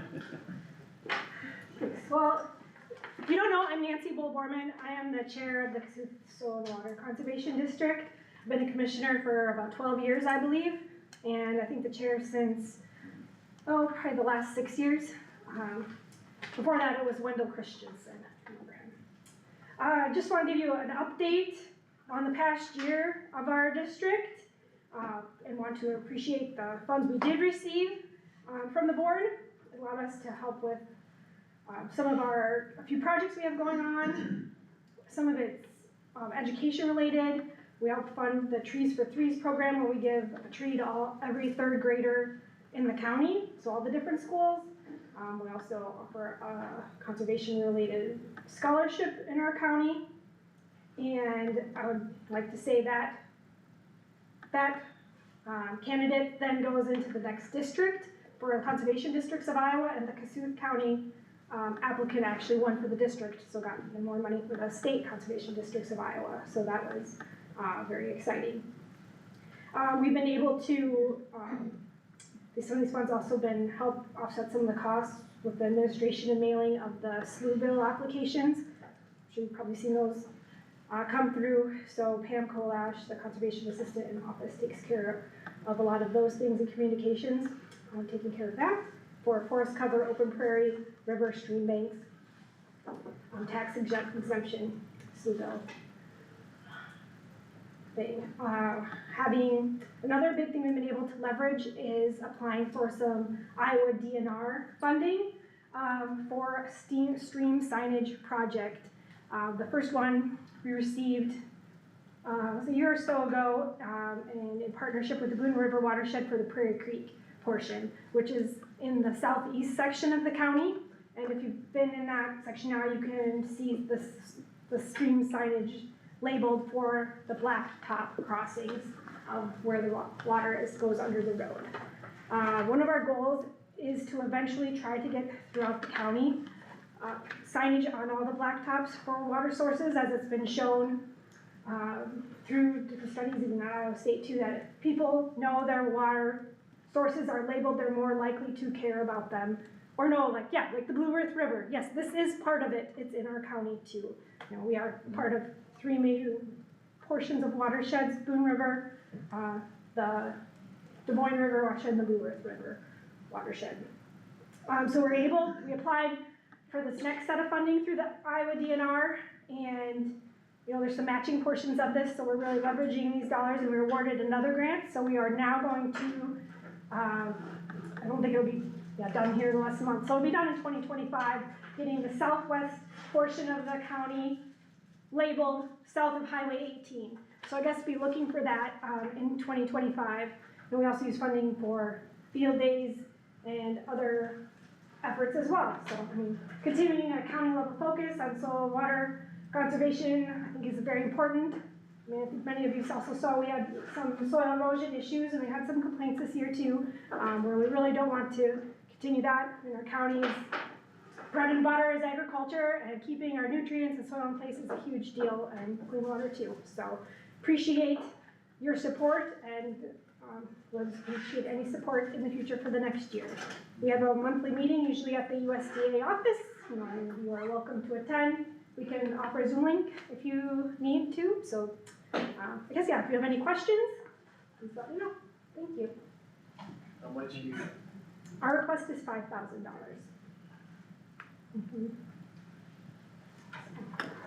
Very good. All right, Yeah. is that it? All right, Yep. feel free, anytime you have questions throughout the year, please let us know. So, thank you for your time this morning and good luck with everything. Thank you. It's lots of decisions. Yeah. Thanks, Em. Thank you. Yes. Thank you for coming in early. Thank you all. Thank You you. bet. Alright, well, what do you guys think? I will, See ya. I will send him an email and see if he wants to reschedule. Okay, that'll work. What's the last percent of the budget? Who? Law library was like 1,500. Yeah, 1,500. That was last year, but I don't know. Well, at one time, it was every 3 years. Right. Yeah, they were on a rotation for a little while.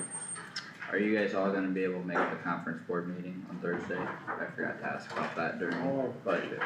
I just sent an email Thursday, 7 p.m. I sent an email last night.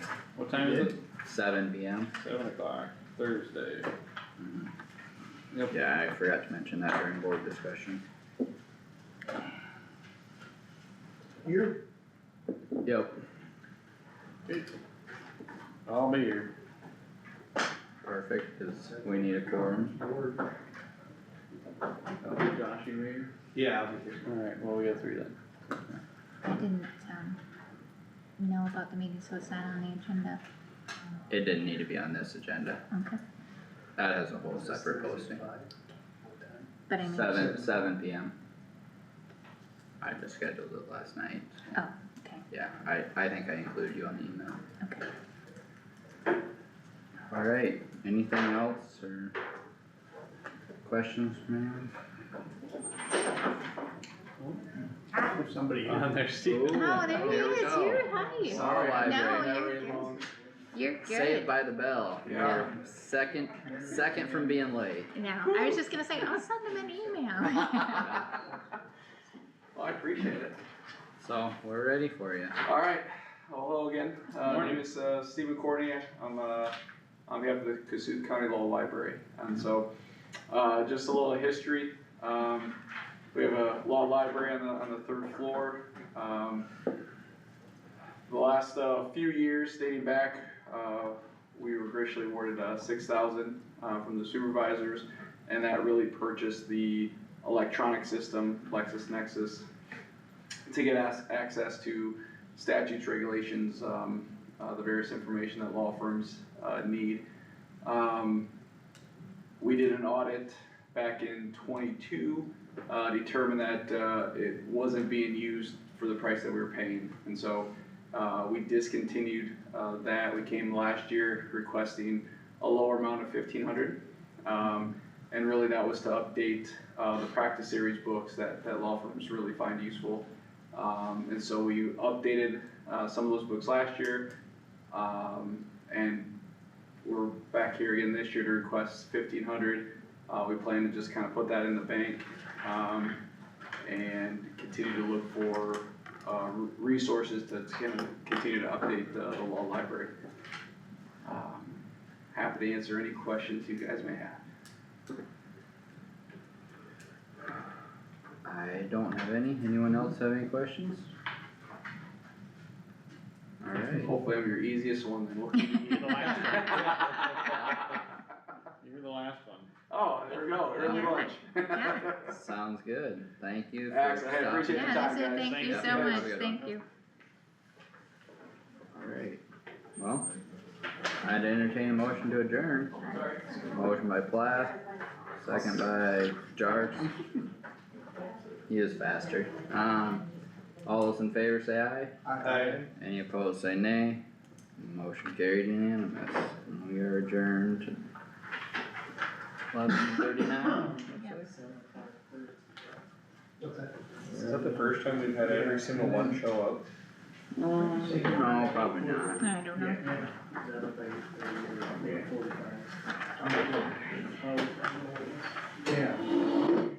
I think it helps when it's earlier, people aren't quite as busy yet with holiday And I'll stuff. be here. Yeah, it's my intent anyway, or be out in the parking lot anyway. Yeah, cause those are, remembering last year, we had a couple that didn't come in. Yeah, Then we had to reschedule. yeah, I don't remember. I don't remember what happened last week. I switched the, charger plug-in, and now both of them work, but before mine, it had to have been something plugged in there. I don't know. Tammy, you wanted to talk to us? Yes, hold on, let me shut this You're in off trouble. quick. No.